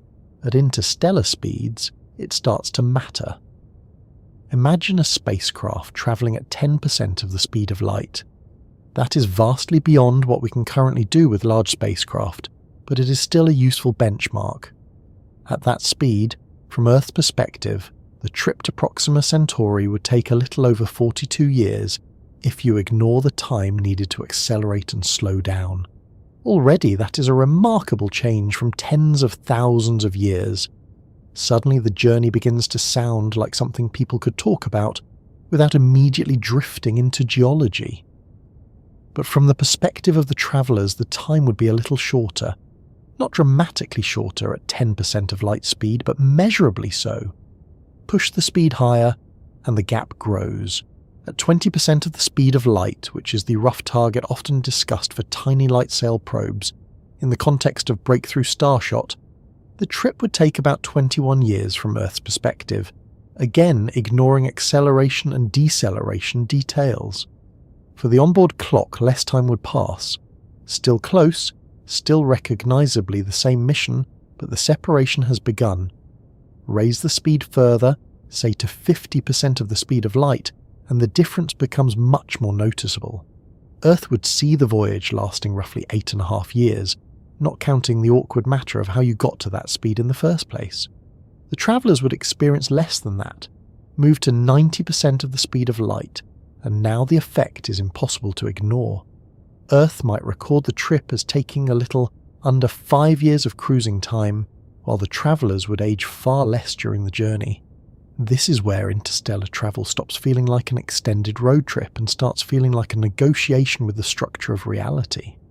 Because in a very real sense, moving fast enough changes how much future you carry with you. If you left Earth on a ship travelling near light speed, you might arrive at another star having aged only a modest number of years, while much more time had passed back home. For you, the journey could feel demanding but finite. For Earth, it could still represent a major stretch of time, enough for generations to come and go. And all of this leads to a subtle but important point. When people talk about reaching another star within a human lifetime, they do not always mean the same human lifetime. They may mean that the travellers could live through the journey, or they may mean that the people who launched the mission on Earth could still be alive to receive the results. Those are very different standards. A tiny probe like the one imagined by breakthrough Starshot could, in principle, reach Proxima Centauri in around 20 years and send data back roughly 4 years later. That means people involved at the beginning of the project might still be around to see the outcome. That is part of what makes the idea so compelling. The mission timeline remains connected to human institutions, funding cycles, scientific careers, and memory. It belongs to history in a way that a 70,000-year journey simply does not. But crewed travel is another matter entirely. A human mission would almost certainly require much more mass. Life support, shielding, habitat volume, redundancy, food systems, waste processing, medical equipment, and 1,000 other things that become very important the moment you stop launching screws with solar panels attached to them and start launching fragile mammals with opinions. More mass means more energy. More energy means more engineering difficulty. And once you add the requirement of keeping people alive for years or decades, the mission changes character again. Suppose, just for the sake of argument, that we could send a crewed spacecraft at 10% of the speed of light. The Earthframe travel time would be around 42 years one way, and the crew would still experience something close to that. That is longer than many careers, longer than most childhood to retirement arcs feel in the mind, and longer than a great many marriages would survive if one party were physically absent and several light years away. Now add the issue of slowing down. This is important because people often picture interstellar travel as though arriving were the same as passing by. It is not. A probe can rush through a star system and collect data during a fast flyby. Humans generally prefer something a little more controlled. If you want to reach Proxima Centauri in any meaningful way, you probably want to slow down once you get there. Otherwise, you have not so much visited another star as aggressively overshot it. That means part of the trip must be spent accelerating, and part must be spent decelerating. If you want to maintain comfortable acceleration, something like Earth gravity or less, then the timing changes again. Constant acceleration at 1g sounds attractive in science fiction because it produces a nice familiar gravity environment on board. But sustaining that over long periods requires enormous energy. If it were somehow possible, relativistic effects would become very strong, and from the traveller's perspective, many distant destinations could be reached surprisingly quickly. From Earth's perspective, however, much more time would pass. This is one of those cases where relativity moves from interesting to slightly rude. In practical terms, any realistic near-future mission would likely involve much lower acceleration and a long coasting period. So the journey time would not simply be a neat division of distance by top speed. It would be a more complicated profile involving ramp-up, cruise, and slowing down, all of which add to the total mission duration. There is also the question of communication delay, which quietly changes our sense of time even when the spacecraft is moving quickly. Let's say a probe reaches Proxima Centauri after 20 years. Wonderful. It takes observations immediately. Even then, Earth does not know that success has happened until the signal gets back, which takes another 4.24 years at best. So the mission, as experienced by Earth, is not complete when the spacecraft arrives. It is complete when the information returns. Interstellar missions are full of these delays. Arrival is not knowledge. Observation is not communication. And every one of those stages is separated by light speed limits. For crewed missions, the emotional consequences of that delay become even stranger. A message home from the halfway point would take years to arrive. A reply would take years to come back. Conversation would no longer be conversation in the usual sense. It would be correspondence stretched so thin that each exchange belongs to a different version of the sender's life. You would not ask, "How are things?" unless you were prepared for the answer to describe a world that no longer exists by the time you read it. That matters, because time on a star journey is not only about clocks, it is also about relationship. A voyage lasting decades isolates the travellers from the pace of ordinary human life.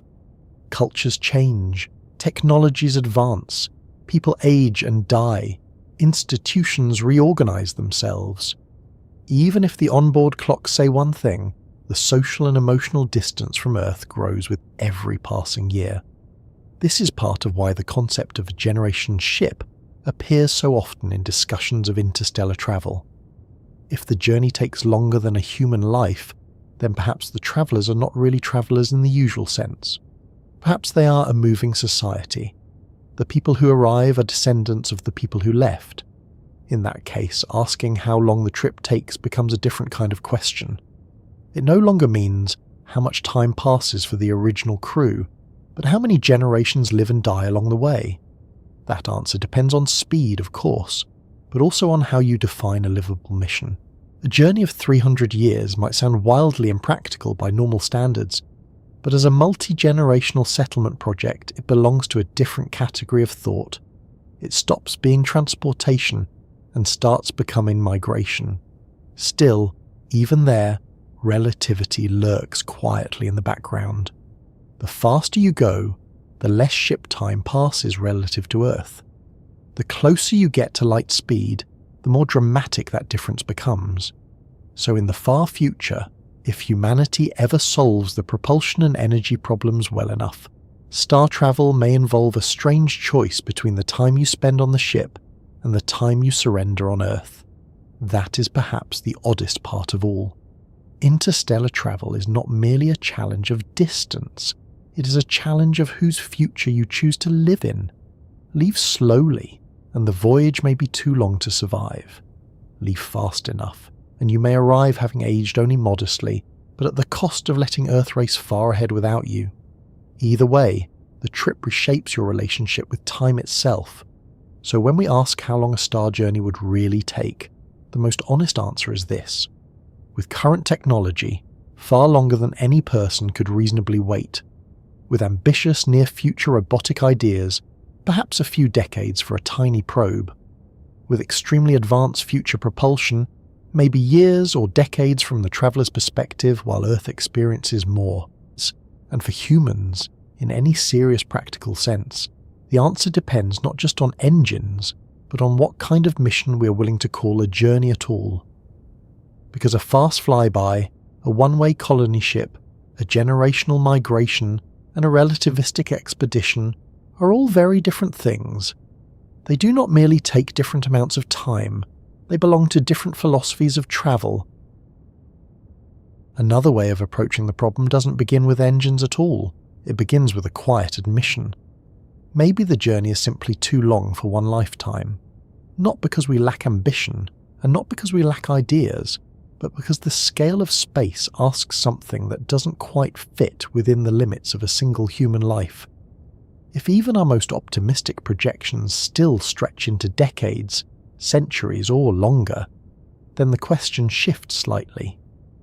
Instead of asking how to make the trip shorter, we ask how to live with the length, and that is where the idea of generational travel begins. A ship that does not carry a crew for a journey, a ship that becomes a world. The people who board it at the beginning would not be the same people who arrive at the end. In fact, they might not even know each other.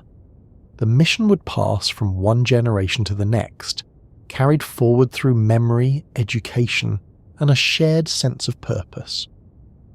At first, that might sound unusual, but when you look at the numbers we've been working with, it becomes surprisingly practical. If reaching Proxima Centauri takes tens of thousands of years with current speeds, or even hundreds of years with more advanced propulsion, then a single lifetime simply isn't enough. So instead of compressing time, you distribute the journey across many lives. The ship becomes not just a vehicle, but a habitat, a closed environment where people are born, grow up, live their lives, and eventually pass on, all while the ship continues its steady motion through space. And in that sense, the journey is no longer something you endure. It becomes something you inhabit. Now this introduces a very different kind of challenge, because building a generational ship is not just about propulsion, it's about sustainability. Everything the people on board need must either be carried with them or produced within the system. Air, water, food, energy, materials, all of it must be managed carefully. Nothing can be wasted because there is no easy way to resupply. And the system has to function not for years, but for centuries, perhaps even longer. That means designing ecosystems that can remain stable over time, closed-loop systems where waste is recycled, resources are reused, and the balance between different elements is maintained. It's not just engineering, it's ecology, and it has to work without interruption. Because any failure, no matter how small, could become serious if it isn't corrected. On Earth, if something goes wrong, we have redundancy. We have access to external resources. We have the ability to repair, replace and adapt. On a generational ship, those options are limited. Everything depends on what you bring with you and what you can create inside the system. And that's only the physical side of the challenge. There's also the human side. Because a journey that spans generations requires more than survival. It requires continuity. The people born on the ship would not have chosen the mission in the same way the original crew did. For them, the ship is simply home. The destination, a distant star like Proxima Centauri, would be an idea passed down through stories, education, and shared culture. Something they learn about, rather than something they personally decided to pursue. And that raises an interesting question. How do you maintain a sense of purpose over such long periods? How do you ensure that each generation understands and values the mission enough to continue it? Because without that continuity, the journey could lose its direction. The ship might still be moving, but the meaning of that movement could fade. This is not just a technical problem, it's a social and cultural one. It involves education, governance, shared values, and the ability to adapt over time. Because a society that lives in a closed environment for generations will change. It will develop its own customs, its own ways of thinking, its own identity. And that identity might not align perfectly with the original mission. In fact, over time, the idea of leaving the ship and settling another star system might feel unfamiliar, even unnecessary. After all, if the ship provides everything needed for life, if it functions as a stable environment, then why leave? Why trade a known, controlled world for an unknown one? So the challenge is not just reaching the destination, it's ensuring that the destination remains meaningful, and that the desire to continue the journey persists. Now, there have been many discussions and studies about how such a system might work. Some suggest that the ship would need to be large enough to support a stable population, avoiding genetic and social issues that could arise in very small groups. Others explore the idea of rotating habitats, creating artificial gravity through rotation, allowing people to live in a more familiar environment. These are complex problems, but they are at least conceptually approachable. We can imagine them, we can model them, we can study ecosystems and social systems here on Earth to understand how they might function in a closed environment. But even with all that, there's still something unusual about the idea, because a generational ship changes the nature of travel itself. It's no longer a temporary state. It becomes a way of life. The journey is not something that begins and ends within a single experience. It becomes a continuous process, a chain of lives connected by a shared direction. And that has a subtle effect on how we think about distance. Because if the journey takes centuries, the exact distance becomes less important. What matters is the continuity of movement, the ability to sustain the system over time. The distance to Proxima Centauri remains the same, but the way we relate to it changes. It's no longer something you measure in years, it's something you measure in generations, and that shift can make the journey feel more manageable in a certain sense. Not shorter, but more integrated into the experience of those making it. Still, it's important to recognize the scale of what this involves. Building a generational ship would require a level of planning, coordination, and long-term thinking that goes far beyond anything we've attempted so far. It's not just a project, it's a commitment that spans lifetimes. and it requires a level of stability, both technically and socially, that must be maintained over very long periods. Which brings us back to the central question. Is this a realistic path to reaching another star? In principle, yes. It doesn't require breaking the speed of light. It doesn't depend on unknown physics. It works within the limits we understand. But in practice, it introduces challenges that are just as difficult in a different way. Instead of solving the problem of speed, it shifts the focus to sustainability, continuity, and long-term survival. And those are not simple problems either. They require not just technology, but a deep understanding of how systems, both physical and human, function over time. So while generational ships offer one possible way to bridge the distance to Proxima Centauri, they also highlight something important. There is no single solution. Each approach, faster propulsion, light sails, generational travel, addresses part of the challenge, but introduces its own set of complexities. And understanding those trade-offs is part of understanding why reaching even the nearest star remains such a difficult task. Because no matter which path you choose, you are working within the same constraints: distance, time, energy, and the limits of what we can build and sustain. If a journey is too long for one lifetime, and sustaining multiple generations introduces its own challenges, is there a way to reduce the impact of time itself? There's a quieter solution people often return to when distance and speed both begin to feel overwhelming. Not faster engines, not bigger ships, but a simple shift in perspective. What if the journey stays long, but the travellers don't experience all of it? Because when you look at the challenge of reaching Proxima Centauri, one thing becomes clear very quickly. Even the most optimistic scenarios still involve years, decades, or longer. And while machines can endure that kind of time without complaint, humans are different. We measure journeys not just in distance, but in experience, in waking hours, in moments lived, in time felt. So instead of trying to compress the journey itself, another idea begins to take shape. Reduce the experience of time, not by changing physics, but by changing biology, and that leads to the concept of suspended sleep. At first, it might sound like something taken directly from science fiction. A person lying in a quiet chamber, drifting in a controlled state of deep sleep, while the years pass unnoticed outside. But the idea isn't entirely fictional. In fact, it has roots in real biology. Many organisms on Earth already do something similar: hibernation. Certain animals, like bears, ground squirrels, and some reptiles, enter states where their metabolism slows dramatically. Heart rate drops, body temperature decreases, activity nearly stops. Time, in a very practical sense, becomes less demanding. They are not unconscious in the way we think of sleep, but they are not fully active either. They exist in a kind of suspended state, and during that time they consume very little energy, very little food, very little oxygen. For them, it's a way to survive periods when resources are scarce. But for us, it suggests something else, a way to endure long durations without experiencing every moment.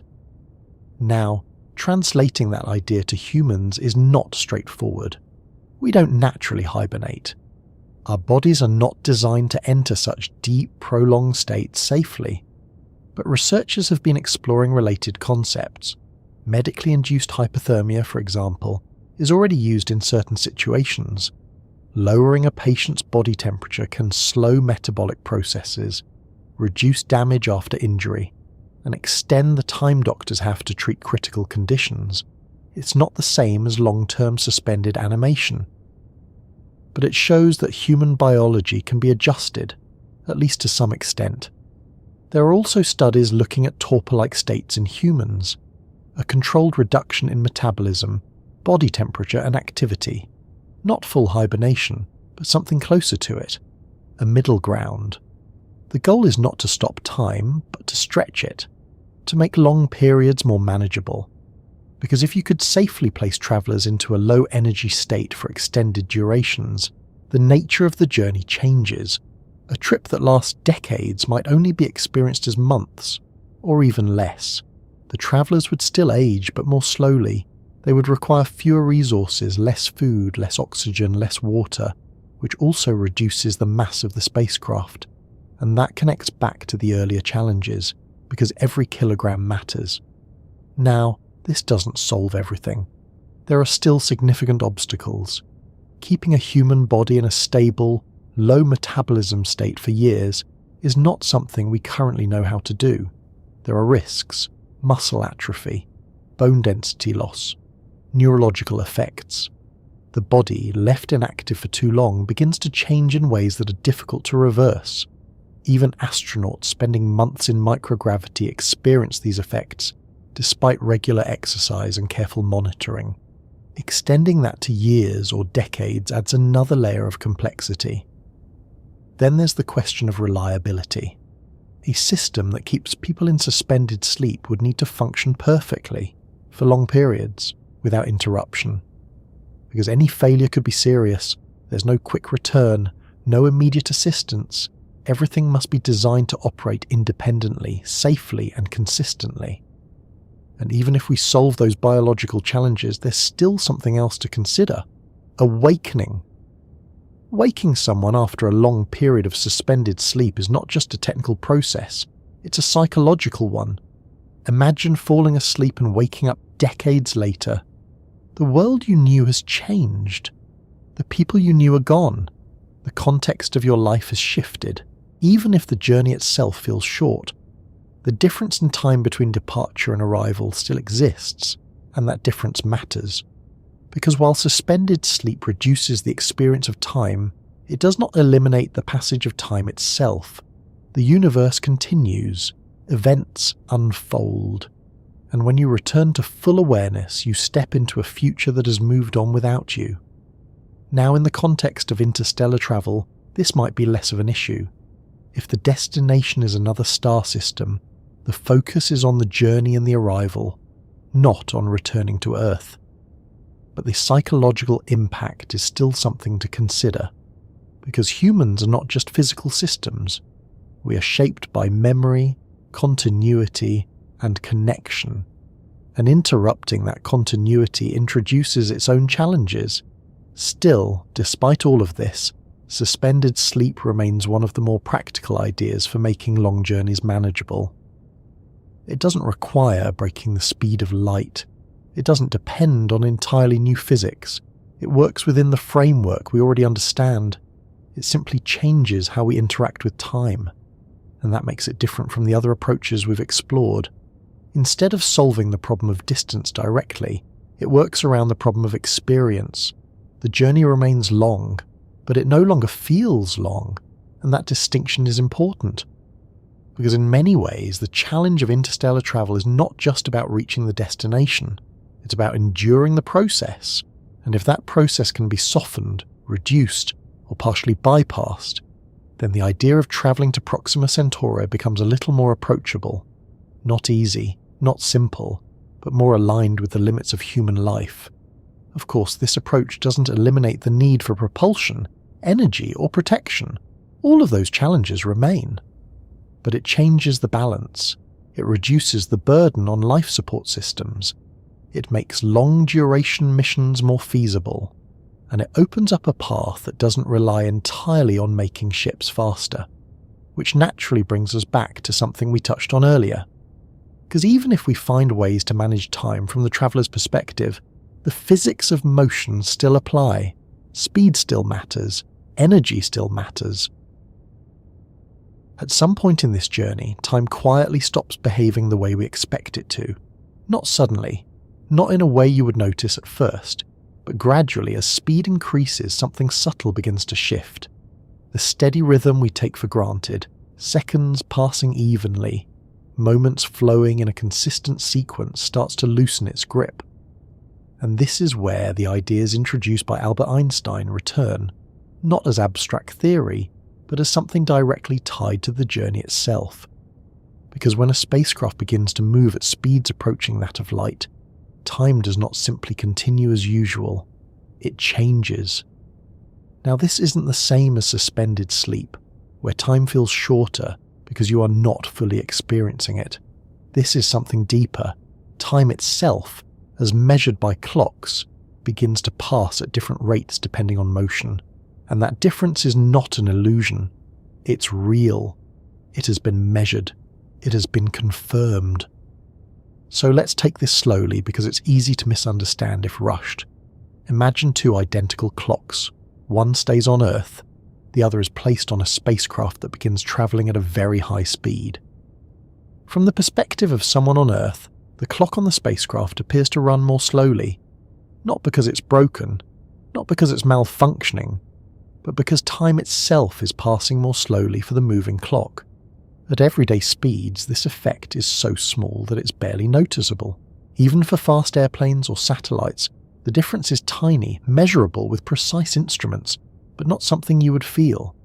But as speed increases, especially as it approaches the speed of light, the effect becomes much more significant. Time dilation. That's the term often used to describe it, and it becomes one of the most important factors in understanding what a journey to Proxima Centauri would actually be like. Because now we're no longer dealing with a single timeline, we are dealing with two. One for the travellers, one for those who remain behind, and they don't match. Let's consider a simple example. Suppose a spacecraft could travel at 90% of the speed of light. That's far beyond anything we can currently achieve, but it helps illustrate the idea. From Earth's perspective, the journey to Proxima Centauri would still take a little over 4 years, since the distance is about 4.24 light years. But from the perspective of the travellers, less time would pass, significantly less. They might experience only a couple of years, or even less depending on the exact speed. So while Earth measures the journey in years, the travellers experience a shorter duration. Not because they are sleeping, not because they are unaware, but because time itself is passing differently for them. And this leads to something that feels slightly counterintuitive.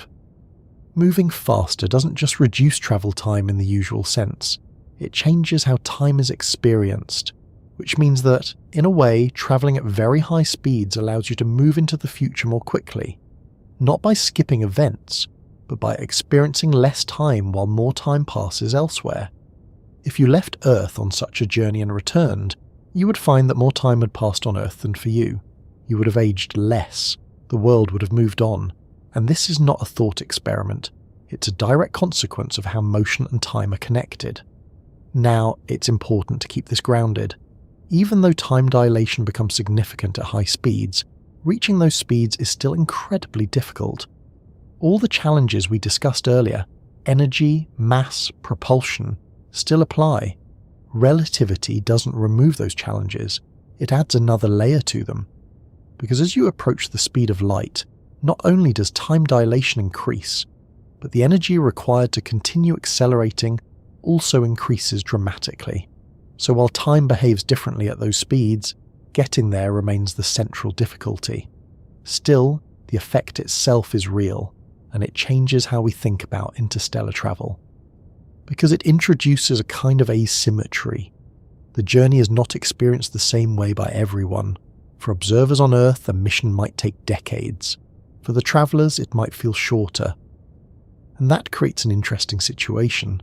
Because if we could build a spacecraft capable of reaching a significant fraction of the speed of light, then, from the perspective of the people on board, reaching Proxima Centauri might not feel as long as we would expect. But from Earth's perspective, the mission would still unfold over many years, and communication, again, becomes part of the challenge. Messages still travel at the speed of light. So even if the travellers experience time differently, they cannot send information faster than that limit, which means delays remain. Even in a relativistic journey, you cannot escape the fact that signals take time to cross the distance. Now, there's another subtle effect worth mentioning. As speed increases, not only does time change, but distance itself begins to behave differently from the traveller's perspective. The distance in the direction of motion appears to contract, so for the travellers, the distance to the destination may actually seem shorter. Not because space has physically changed in a global sense, but because their frame of reference has shifted. This combination, time dilation and length contraction, works together in a consistent way. From Earth, the journey takes a certain amount of time across a certain distance.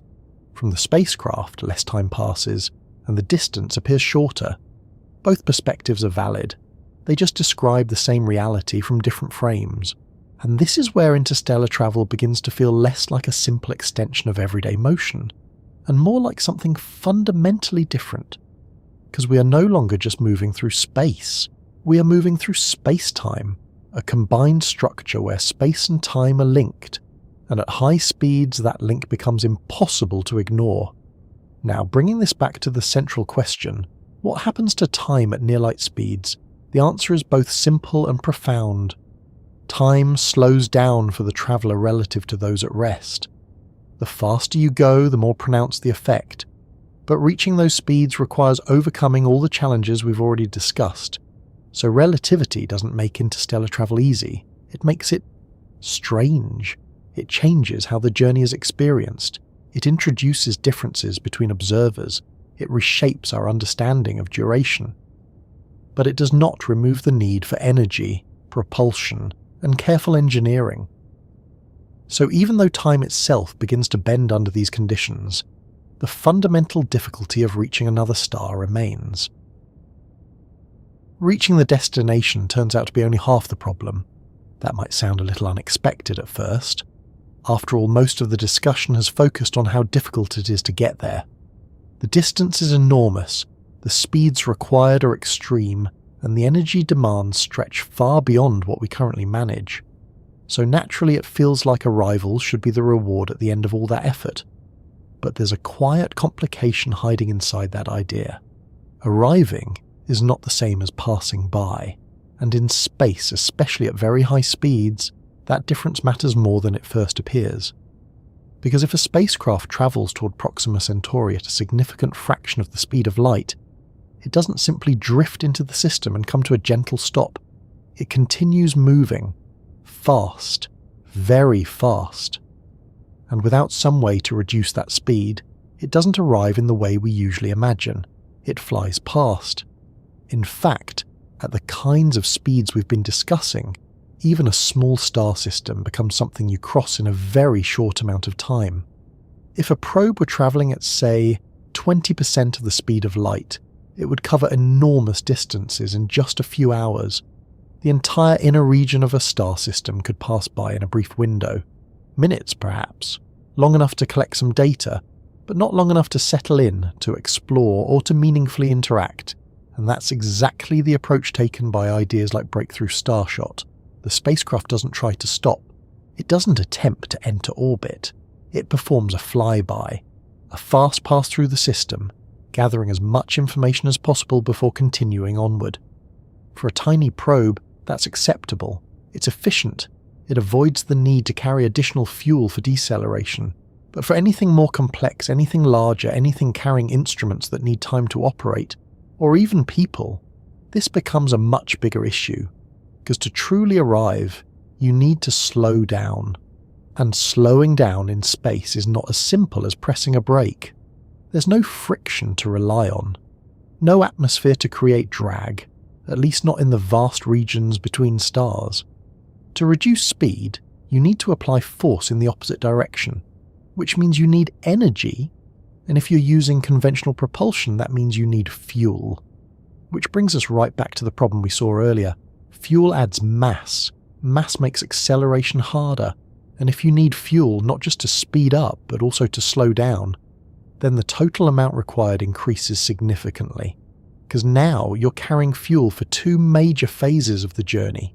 Acceleration at the beginning, deceleration at the end, and all of that fuel has to be carried from the start. Which means you need even more energy to get moving in the first place. This creates a kind of compounding effect.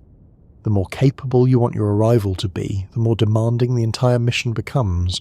And that's why many proposed interstellar missions, at least in their early stages, avoid the problem entirely. They don't attempt to stop.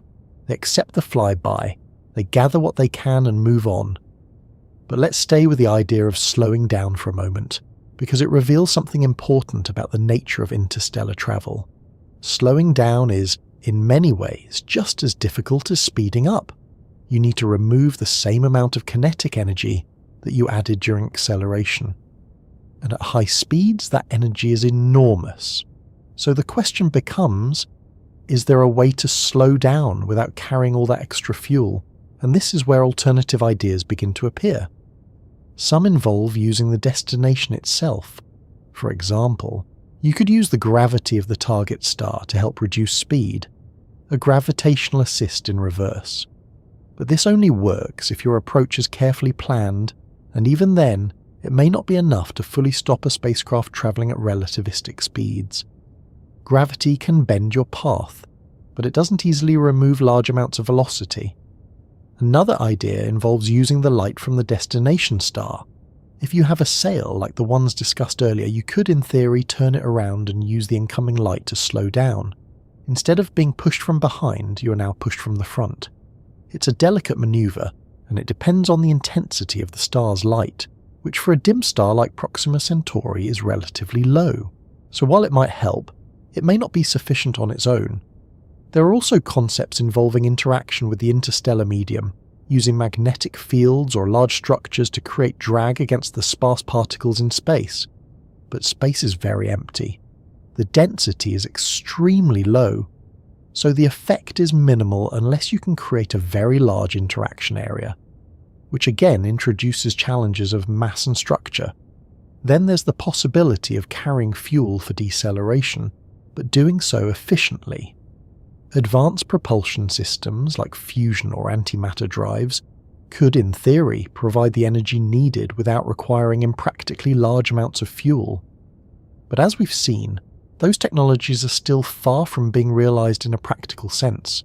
So each solution addresses part of the problem, but none of them fully resolve it on their own. And this is where the idea of arrival begins to feel different from what we're used to. On Earth, arriving somewhere is a straightforward concept. You travel, you slow down, you stop. But in interstellar space, especially at high speeds, arrival becomes something you have to design for from the very beginning. It's not something you can easily adjust at the end. Every decision about propulsion, mass, energy and trajectory affects how you will be able to slow down later, and that makes the journey more complex. Because you're not just planning how to get there, you're planning how to arrive in a useful way. Now, if we return to the example of Proxima Centauri, this becomes particularly relevant. Because if the goal is simply to confirm its properties, take images, measure its planet, then a flyby might be enough. But if the goal is to explore in detail, to orbit the star, to study its planets over time, or even to consider future human presence, then slowing down becomes essential. And that brings us back to the central challenge. Distance is only part of the problem, speed is another, but arrival, the ability to actually make use of the destination, is equally important. And it is constrained by the same physical limits: energy, mass, time.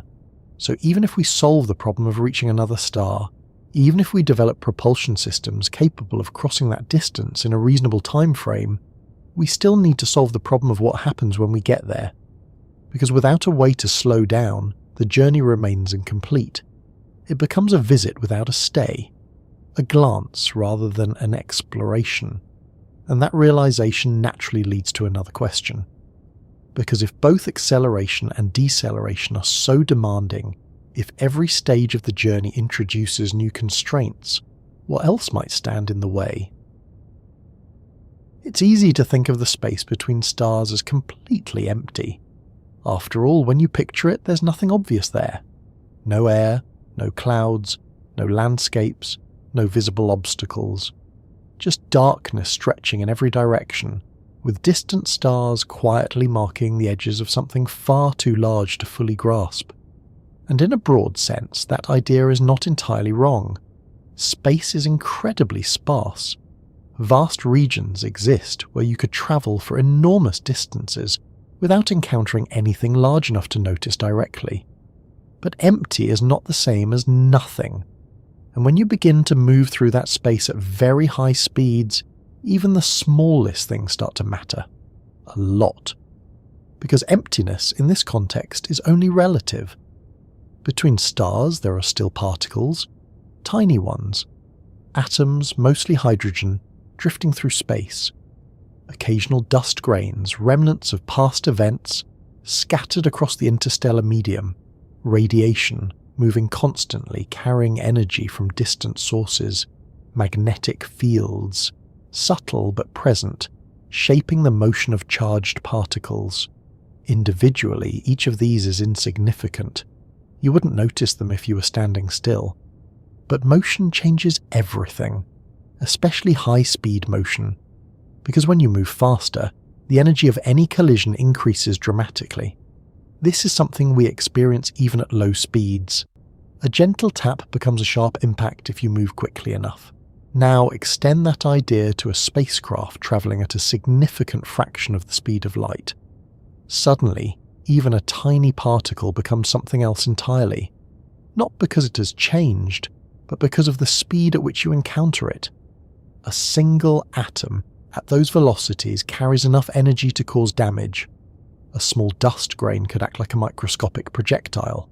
Not large enough to be seen, but energetic enough to affect the surface of a spacecraft. And over long distances, those encounters add up. Not constantly, not densely, but often enough to matter. This is one of the less obvious challenges of interstellar travel, protecting a spacecraft not just from large hazards, but from countless tiny interactions over time. Because unlike in planetary environments where you might worry about weather or terrain, in interstellar space, the hazards are subtle, invisible, but persistent. Now, for slow-moving spacecraft, this isn't a major issue. Missions like Voyager 1 travel at relatively low speeds compared to what we've been discussing. At those velocities, collisions with interstellar particles are rare and generally harmless. The spacecraft can operate for decades without significant damage from the environment. But as speed increases, the situation changes. At a fraction of the speed of light, the energy involved in even the smallest collision becomes significant. And this introduces a new design challenge. How do you protect something moving that fast? You could add shielding, but shielding adds mass. And as we've seen, mass makes acceleration more difficult. It increases the energy required. It complicates the entire mission, so there's a balance to be found. Enough protection to survive the journey, but not so much that the spacecraft becomes too heavy to accelerate effectively. Some proposed solutions involve placing a protective layer at the front of the spacecraft, a kind of shield designed to absorb or deflect incoming particles. Others suggest using electromagnetic fields to redirect charged particles, though this would not affect neutral atoms or dust. There are also ideas about orienting the spacecraft in a way that minimizes exposure, keeping the smallest possible cross-section facing forward, reducing the likelihood of collisions. But none of these solutions are perfect. They all involve trade-offs, and they all depend on how fast the spacecraft is moving. Because the faster you go, the more severe the problem becomes. Now, beyond physical particles, there's also radiation to consider. Interstellar space is filled with high-energy radiation, including cosmic rays. These are particles accelerated to very high speeds by events like supernova explosions. They carry significant energy, and they can penetrate materials, potentially damaging electronics or biological tissue. For robotic missions, this is a matter of durability. Electronics need to be shielded or designed to withstand radiation. Errors need to be detected and corrected. Systems need to be resilient. For human missions, it becomes a health issue. Long-term exposure to radiation can have serious effects, and in deep space, far from the protective magnetic field of Earth, that exposure is constant. So any crewed mission would need to address this carefully. Shielding again becomes important, but so does mission duration. The longer you spend in that environment, the greater the exposure, which brings us back to speed. Faster travel reduces exposure time, but faster travel also increases the energy of potential collisions. So again, there's a balance. And that balance is not easy to achieve. There's also the question of navigation. Space may look empty, but at high speeds, precision becomes critical. A small error in trajectory at the beginning of the journey can lead to a large deviation over time, And when you're travelling for years or decades, even tiny misalignments can matter. So navigation systems need to be extremely accurate. They need to account for gravitational influences, even subtle ones. They need to track position relative to distant stars, and they need to make adjustments when necessary. All of this must happen autonomously, especially for missions far from Earth. Because communication delays make real-time control impossible. And then there's something even more subtle: heat. At high speeds, interactions with particles and radiation can generate heat, not in the way we experience it on Earth, but enough to affect materials over time. Managing that heat, dissipating it, ensuring that systems remain within safe operating ranges, becomes another part of the design. So when we say that space is not empty, what we really mean is that it is not without influence. It may be sparse, but it is not neutral, and when you move through it at high speed, those influences become more significant. They shape how a spacecraft must be built, how it must be protected, how it must operate over long durations, and all of this adds to the complexity of interstellar travel.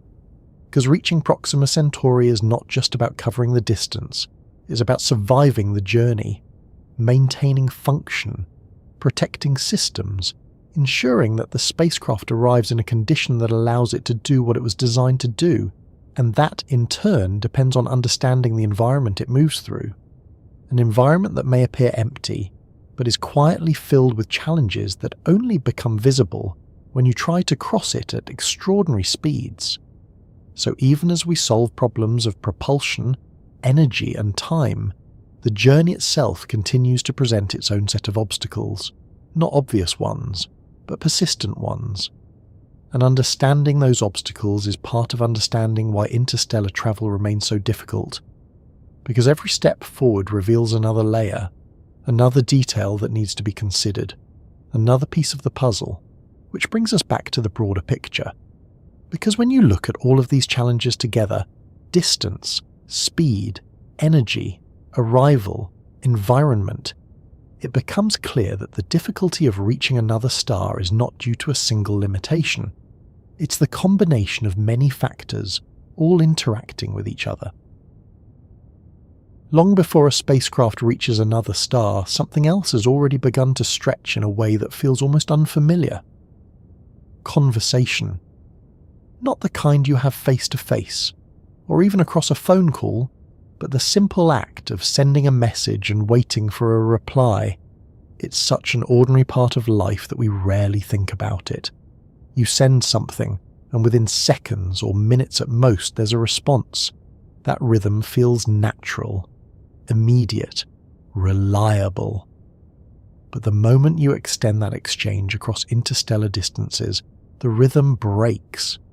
Not because of technology, not because of a lack of signal strength, but because of something far more fundamental: the speed of light. Every message we send, whether it's a radio signal, a laser transmission, or any other form of communication, travels at that same universal limit we've been discussing. It doesn't matter how advanced the system is. It doesn't matter how powerful the transmitter becomes. Nothing carries information faster than light, and that means that communication is tied directly to distance. So when we consider a journey to Proxima Centauri, we are not just thinking about how long it takes to travel there. We're also thinking about how long it takes to talk across that distance. Because even a simple message becomes something very different when it has to cross 4.24 light years. If you send a signal from Earth, it takes over 4 years to arrive. If a reply is sent immediately, it takes another 4 years to come back. So a single exchange, a question and an answer, takes more than 8 years. 8 years for one back and forth. Now, take a moment to let that settle, because it changes the nature of communication in a way that is easy to underestimate. On Earth, communication feels interactive. You ask something, you adjust based on the response, you refine, you continue.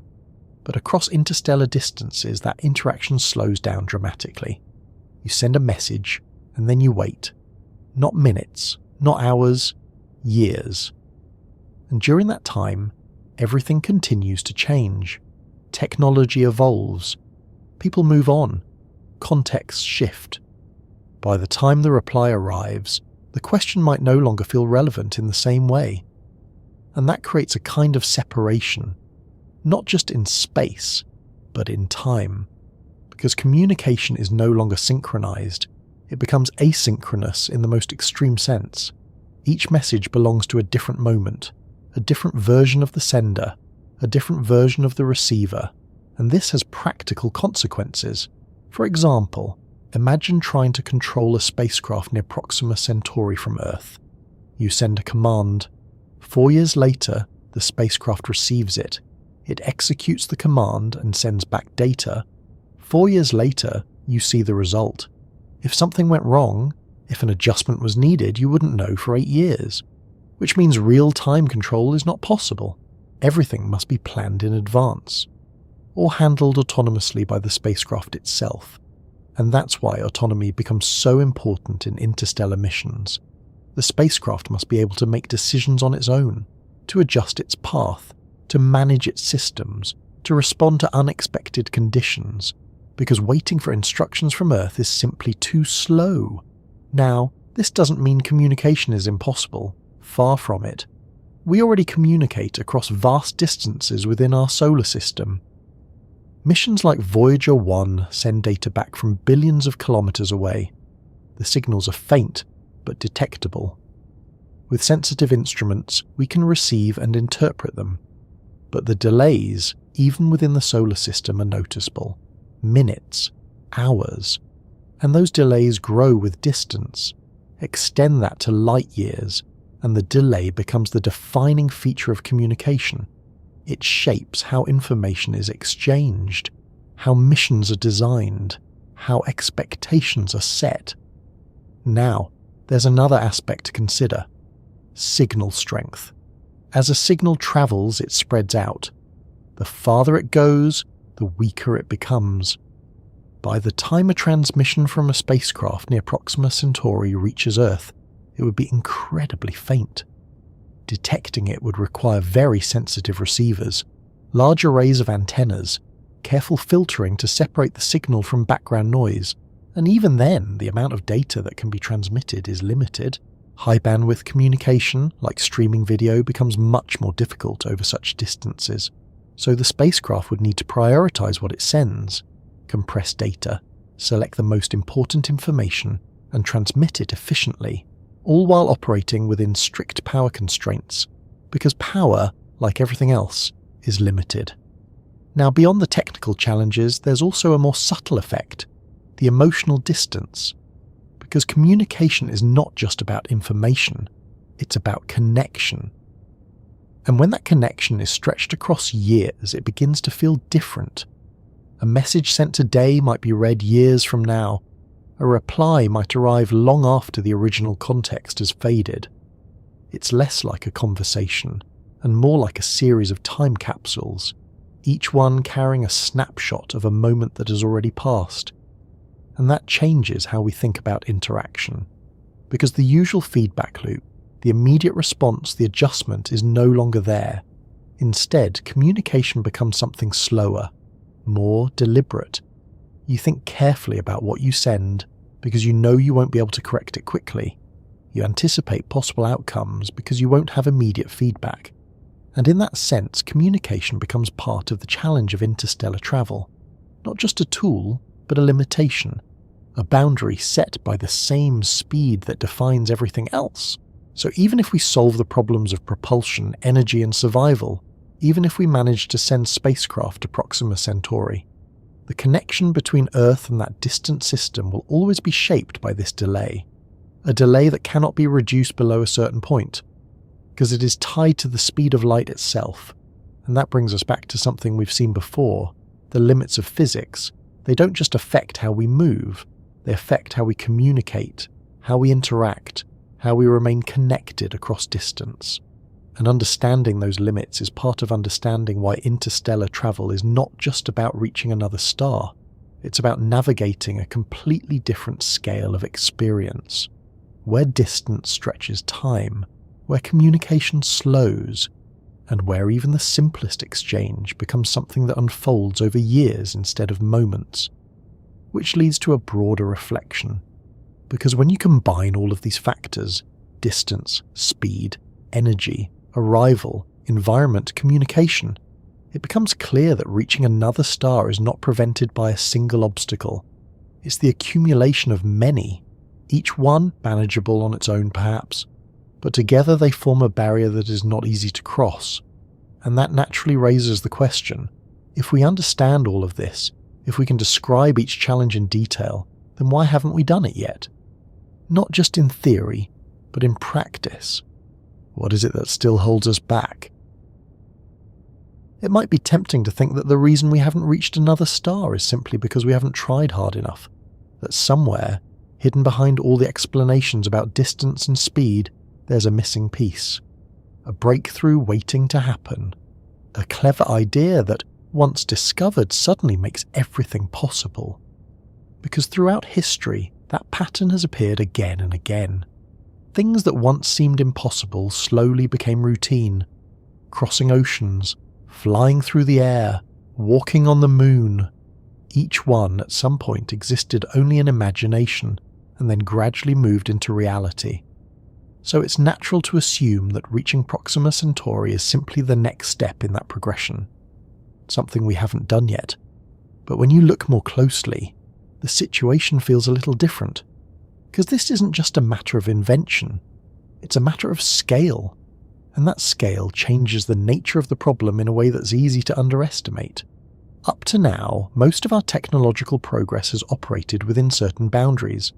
We've improved efficiency, we've increased power, we've refined materials, we've learned how to build systems that are faster, lighter, stronger, and more reliable.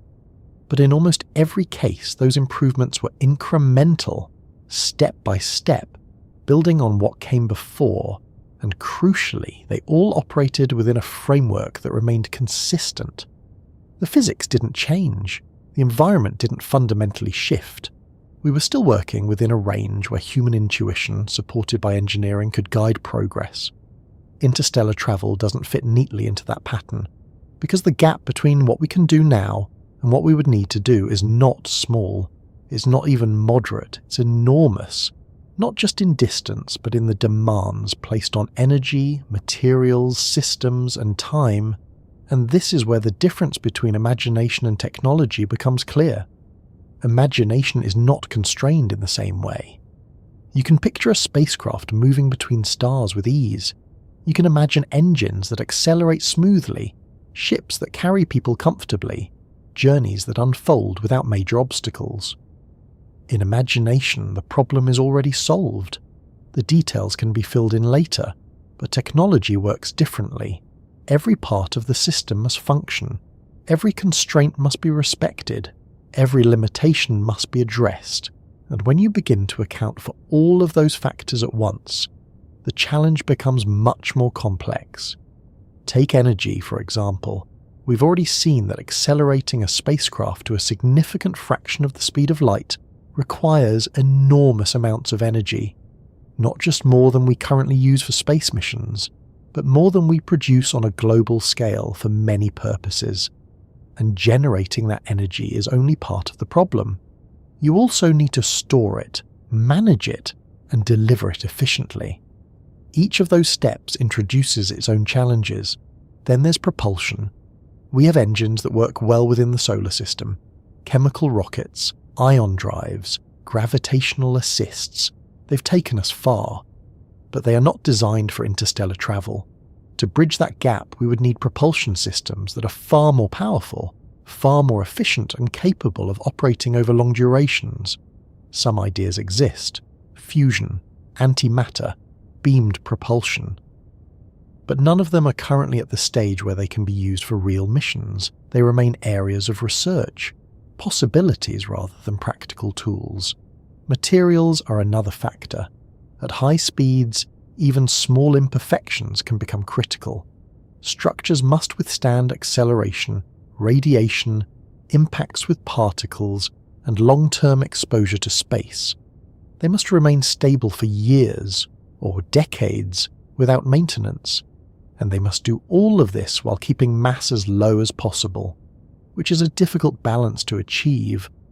Then there's the question of systems. A spacecraft travelling to another star must operate independently. It must navigate, maintain itself, handle unexpected conditions, and complete its mission without real-time support from Earth. That level of autonomy is something we are still developing. We've made progress, certainly. But the complexity of a fully autonomous interstellar mission goes far beyond what we currently deploy, and all of these challenges exist simultaneously. They are not separate problems that can be solved one at a time. They are interconnected. Solving one often affects the others. Improving propulsion might increase energy demands. Adding shielding might increase mass. Reducing mass might limit system redundancy. Each decision involves trade-offs, and managing those trade-offs becomes increasingly difficult as the scale grows. Now, it's important to recognize that none of this means interstellar travel is impossible. It simply means that it is not yet practical. There's a difference. Because what we are really looking at is a gap between where we are and where we would need to be. A gap that spans multiple areas of science and engineering. And bridging that gap takes time. Not just time in the sense of waiting, but time in the sense of development.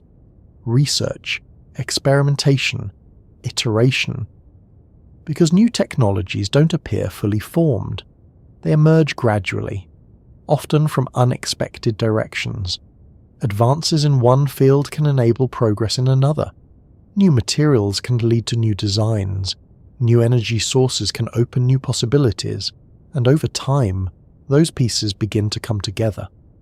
So the reason we haven't reached Proxima Centauri yet is not a lack of imagination. If anything, imagination has been far ahead of reality for quite some time. We've been thinking about interstellar travel for generations. We've explored it in stories, in theories, in early-stage concepts. The ideas are there. What's missing is the ability to implement them at the required scale. And that's where technology still has ground to cover. But there's another layer to this as well. Because even if we had the technology, even if we could build a spacecraft capable of making the journey, we would still need to decide to do it. And that decision involves more than just engineering. It involves resources, priorities, risk. Interstellar missions would be expensive.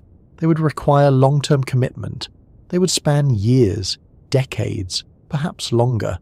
And the return, at least initially, would be scientific knowledge. Valuable, certainly, but not immediately practical in the way some other technologies are.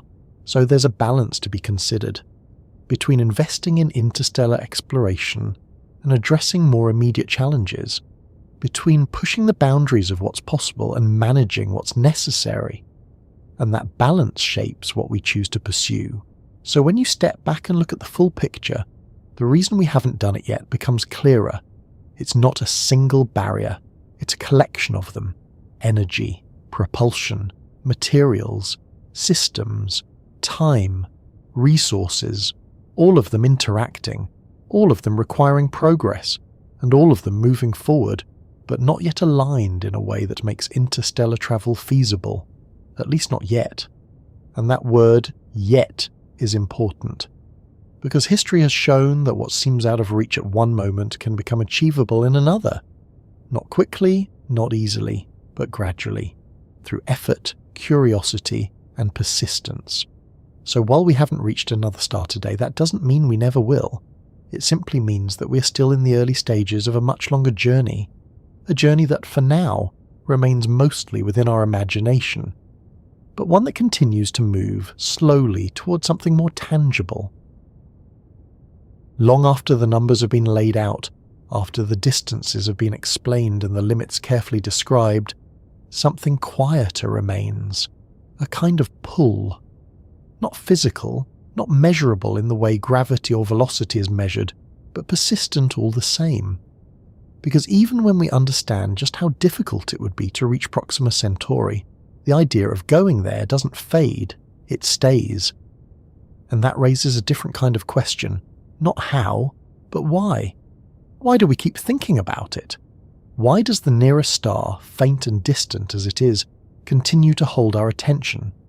Part of the answer lies in something very familiar: curiosity. It's one of the simplest traits we have, and one of the most persistent. The desire to know what's beyond what we can already see. The quiet urge to move just a little farther, to understand just a little more. It doesn't always announce itself loudly. Sometimes it's as small as looking at something unfamiliar and wondering what it's like up close, and that feeling, simple as it is, has guided much of what we've done.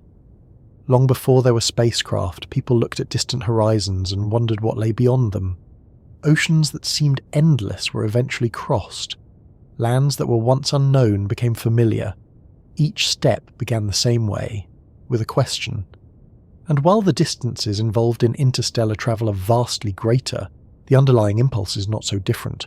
We look up, we see the stars, and we wonder, but curiosity alone doesn't fully explain it. There's also a sense of perspective, because when you look at the night sky, it does something subtle to the way you think about your place in the world. It stretches your sense of scale. The problems and routines of everyday life remain, of course, but they sit within a larger context. A reminder that the world we live in is part of something much bigger, and that awareness can be both humbling and comforting at the same time. Reaching another star is, in a way, an extension of that perspective. It's not just about going somewhere new, it's about understanding where we are. Because by exploring beyond our solar system, we learn more about the universe as a whole. We see how other systems form, how planets evolve, what conditions exist elsewhere. And in doing so, we gain a clearer picture of our own place within that structure. Then there's the idea of possibility. Even if we don't yet have the means to travel to Proxima Centauri, thinking about it expands what we consider achievable. It pushes the boundaries of our imagination. And sometimes that's where progress begins. Not with a fully formed plan, but with a willingness to consider something that feels just beyond reach. Because once an idea is taken seriously, once it's explored, tested, and refined, it starts to move from imagination into something more concrete. That's how many advances begin.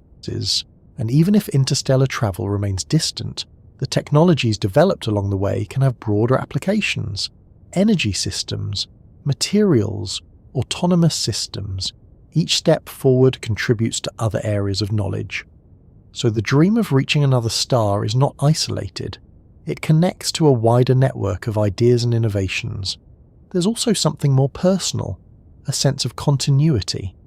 Human lives are relatively short when compared to the scales we've been discussing, but ideas can persist, projects can span generations, knowledge can be passed forward, and in that sense, working towards something as distant as another star becomes a way of participating in a longer story, one that extends beyond individual lifetimes. That idea appears in many forms, in science, in culture, in the way we build and preserve knowledge. We often contribute to things we know we won't see completed, and interstellar travel fits into that pattern.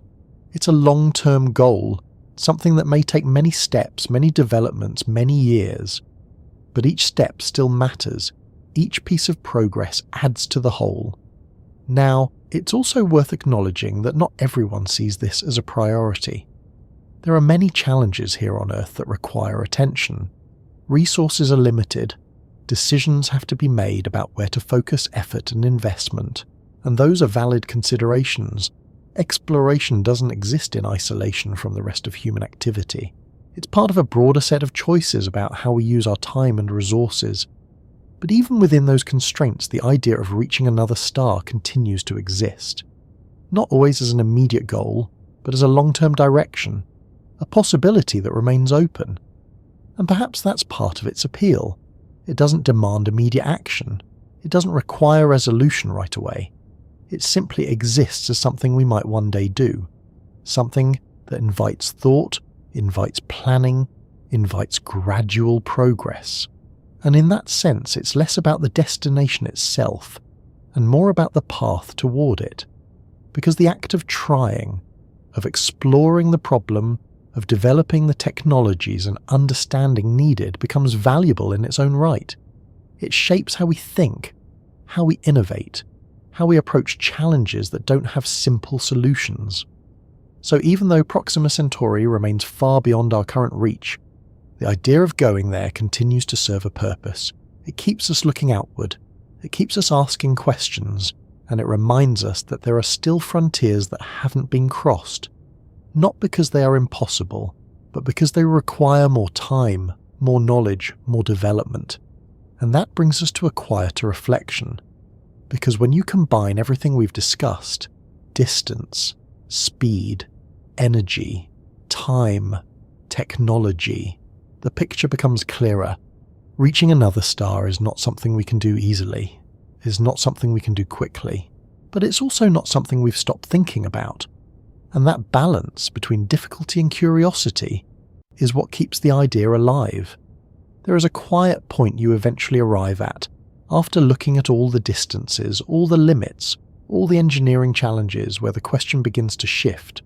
Not how, not when, but something softer and perhaps a little more reflective.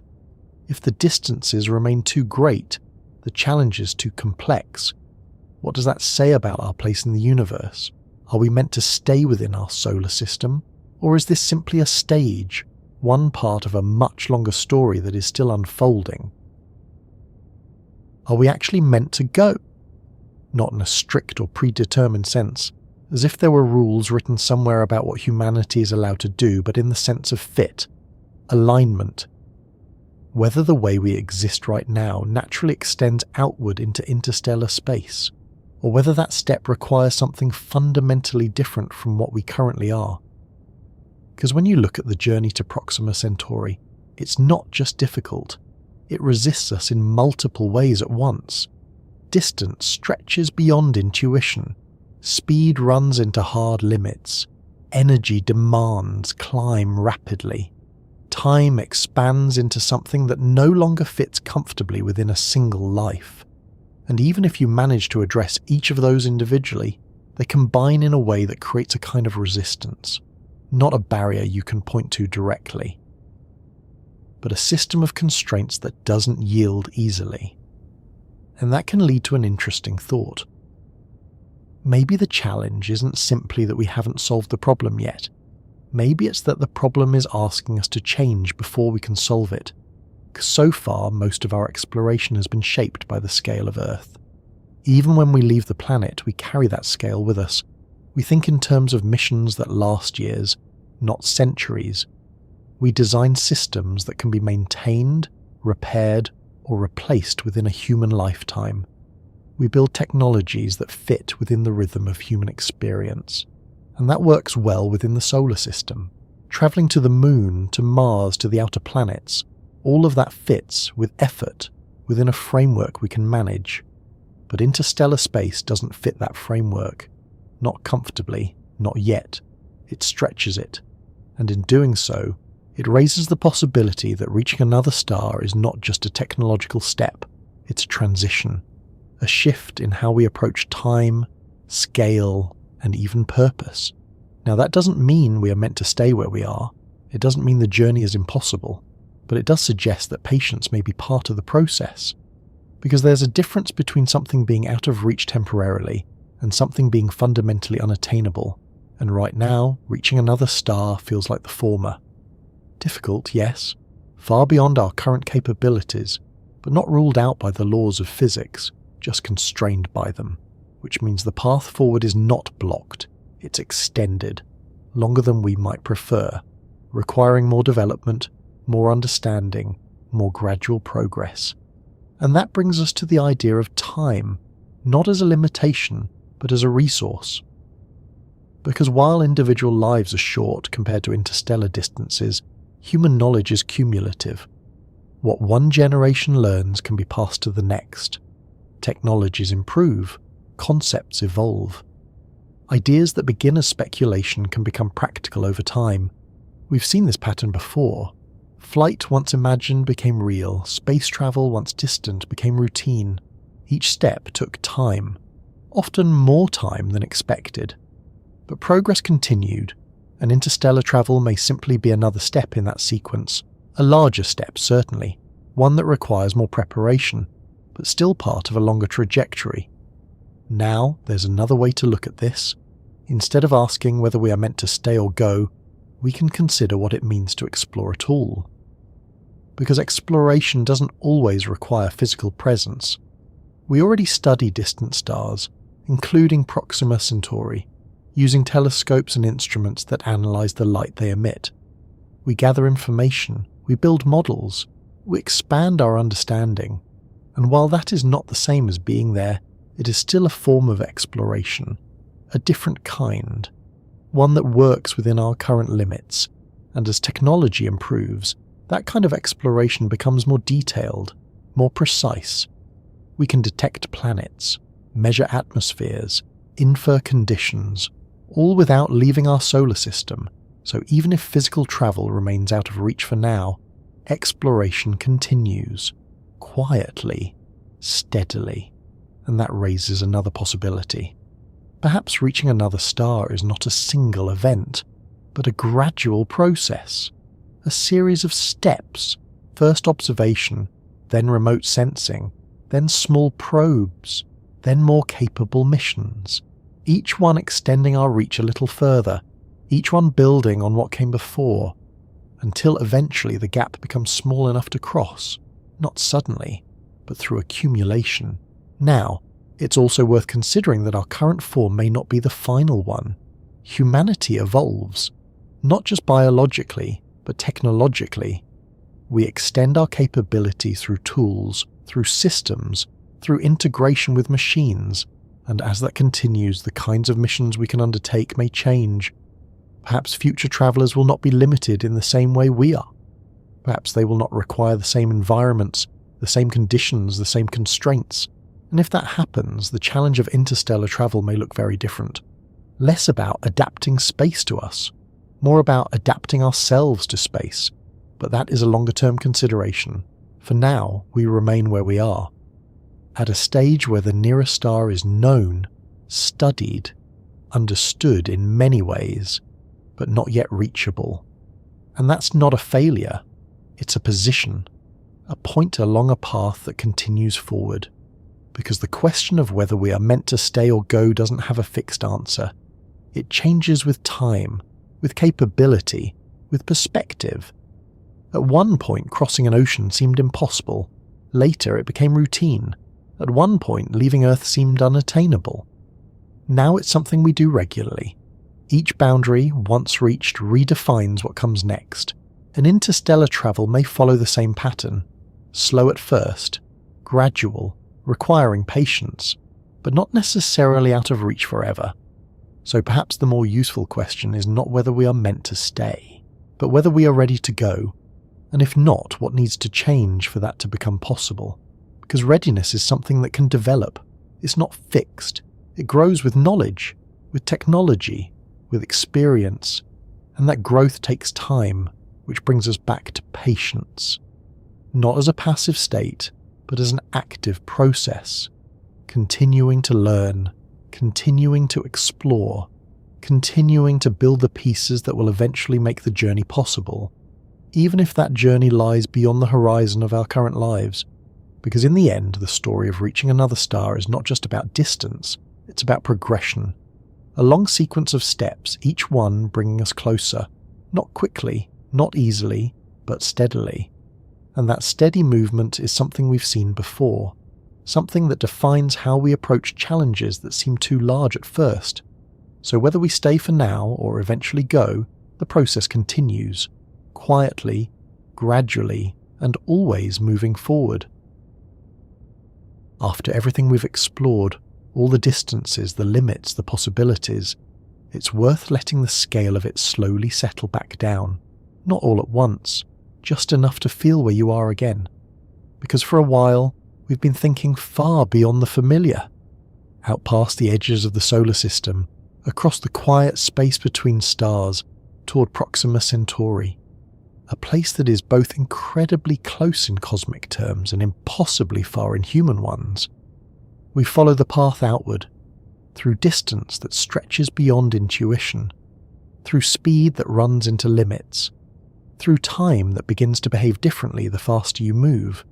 through ideas of ships that carry generations, or travellers who sleep through the years, or tiny probes pushed by beams of light. And slowly, piece by piece, the picture has taken shape, not as a single obstacle, but as a collection of them, each one manageable on its own perhaps, but together, forming something that doesn't yield easily. And yet, despite all of that, the idea of going never quite disappears. It remains quietly.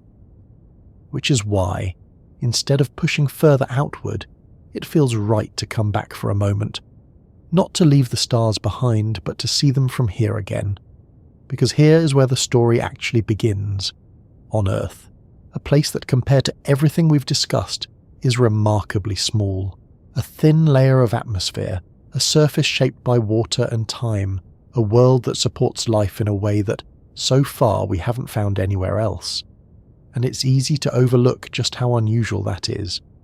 Because when you spend time thinking about distant stars, about the possibility of other worlds, about planets orbiting faraway suns, it's natural to imagine that they might be similar, that they might offer familiar ground.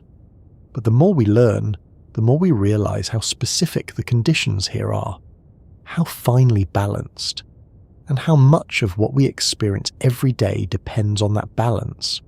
The air you breathe, the temperature around you, the gravity that holds everything in place, all of it working together in a way that feels ordinary but is anything but. So while we think about reaching Proxima Centauri, it's worth noticing where we already are, because the journey outward doesn't just expand our sense of distance, it also sharpens our sense of home. Now, if you imagine stepping outside on a clear night, wherever you happen to be, the sky above you doesn't look any different because of everything we've discussed. The stars are still there, small points of light, quiet, steady. They don't announce their distance, they don't reveal the complexity behind them. They simply exist, the same way they always have.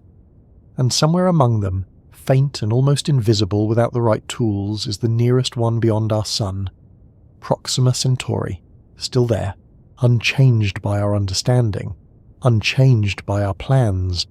And that's something to sit with for a moment, because all the challenges we've talked about, the energy, the speed, the time, the engineering, they exist on our side of the journey. They reflect our current capabilities, our current stage. But the stars themselves don't change based on that. They remain where they are, waiting, in a sense, but not actively, simply existing. Which means that the distance between us and them is not just physical.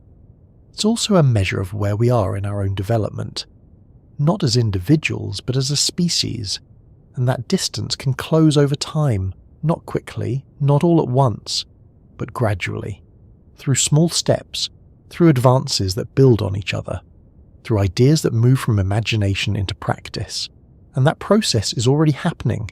We're observing more, learning more, developing new technologies, exploring our own solar system in greater detail. Each of those steps might feel small compared to the scale of interstellar travel, but they matter, because they form the path that leads outward, and paths like that are rarely obvious at the beginning. They take shape as you move along them. Now, it's also okay if the idea of reaching another star still feels distant, because it is. There's no need to rush that realization. In fact, part of what makes this topic so calming, in a quiet way, is that it doesn't demand immediate action. It invites reflection. It allows space for thought without requiring resolution. You don't need to solve the problem tonight. You don't need to decide how it will happen. You can simply sit with the idea, let it exist in the background, and in doing so you might notice something else, that the same sky we've been thinking about, the same stars we've been discussing, are already part of your experience. You don't need to travel to see them. They're already here, in a sense. Their light reaches you, carries information across years, connects you, quietly, to something much larger. And that connection exists whether or not we ever build a spacecraft capable of making the journey. Because understanding is its own kind of movement, a way of reaching outward without leaving where you are. And that doesn't replace exploration, but it complements it. It gives meaning to the effort. Now, as this settles, it might be worth returning to that simple question from the beginning. Where are you listening from? And what time is it where you are right now? Because while we've been thinking about years, decades, even longer spans of time, your present moment is still here, unchanged, grounded, a single point in a much larger timeline. And there's something steady about that, something that doesn't stretch or shift. It just is. So wherever you are, whether it's late at night or earlier in the day, whether the sky above you is clear or hidden behind clouds, the stars are still there, including the nearest one beyond our sun, still 4 light years away, still out of reach for now, and still quietly inviting the same question, not urgently, not insistently, just gently. Could we ever go? And maybe, someday, the answer will change. But for now, it's enough to know that the question exists, that the path, however long, is there, and that we are in our own way already moving along it, slowly, steadily, without needing to rush. So as you settle in, wherever you are, you can let that thought drift a little, the idea of distance, of time, of quiet points of light far away, all of it part of a larger picture that doesn't need to be solved right now, just noticed. And perhaps, as your thoughts begin to slow, you can let the scale of it all fade back into something simpler, a sky, a few stars, a quiet moment, and the sense that, even without travelling anywhere, you're already exactly where you need to be for now.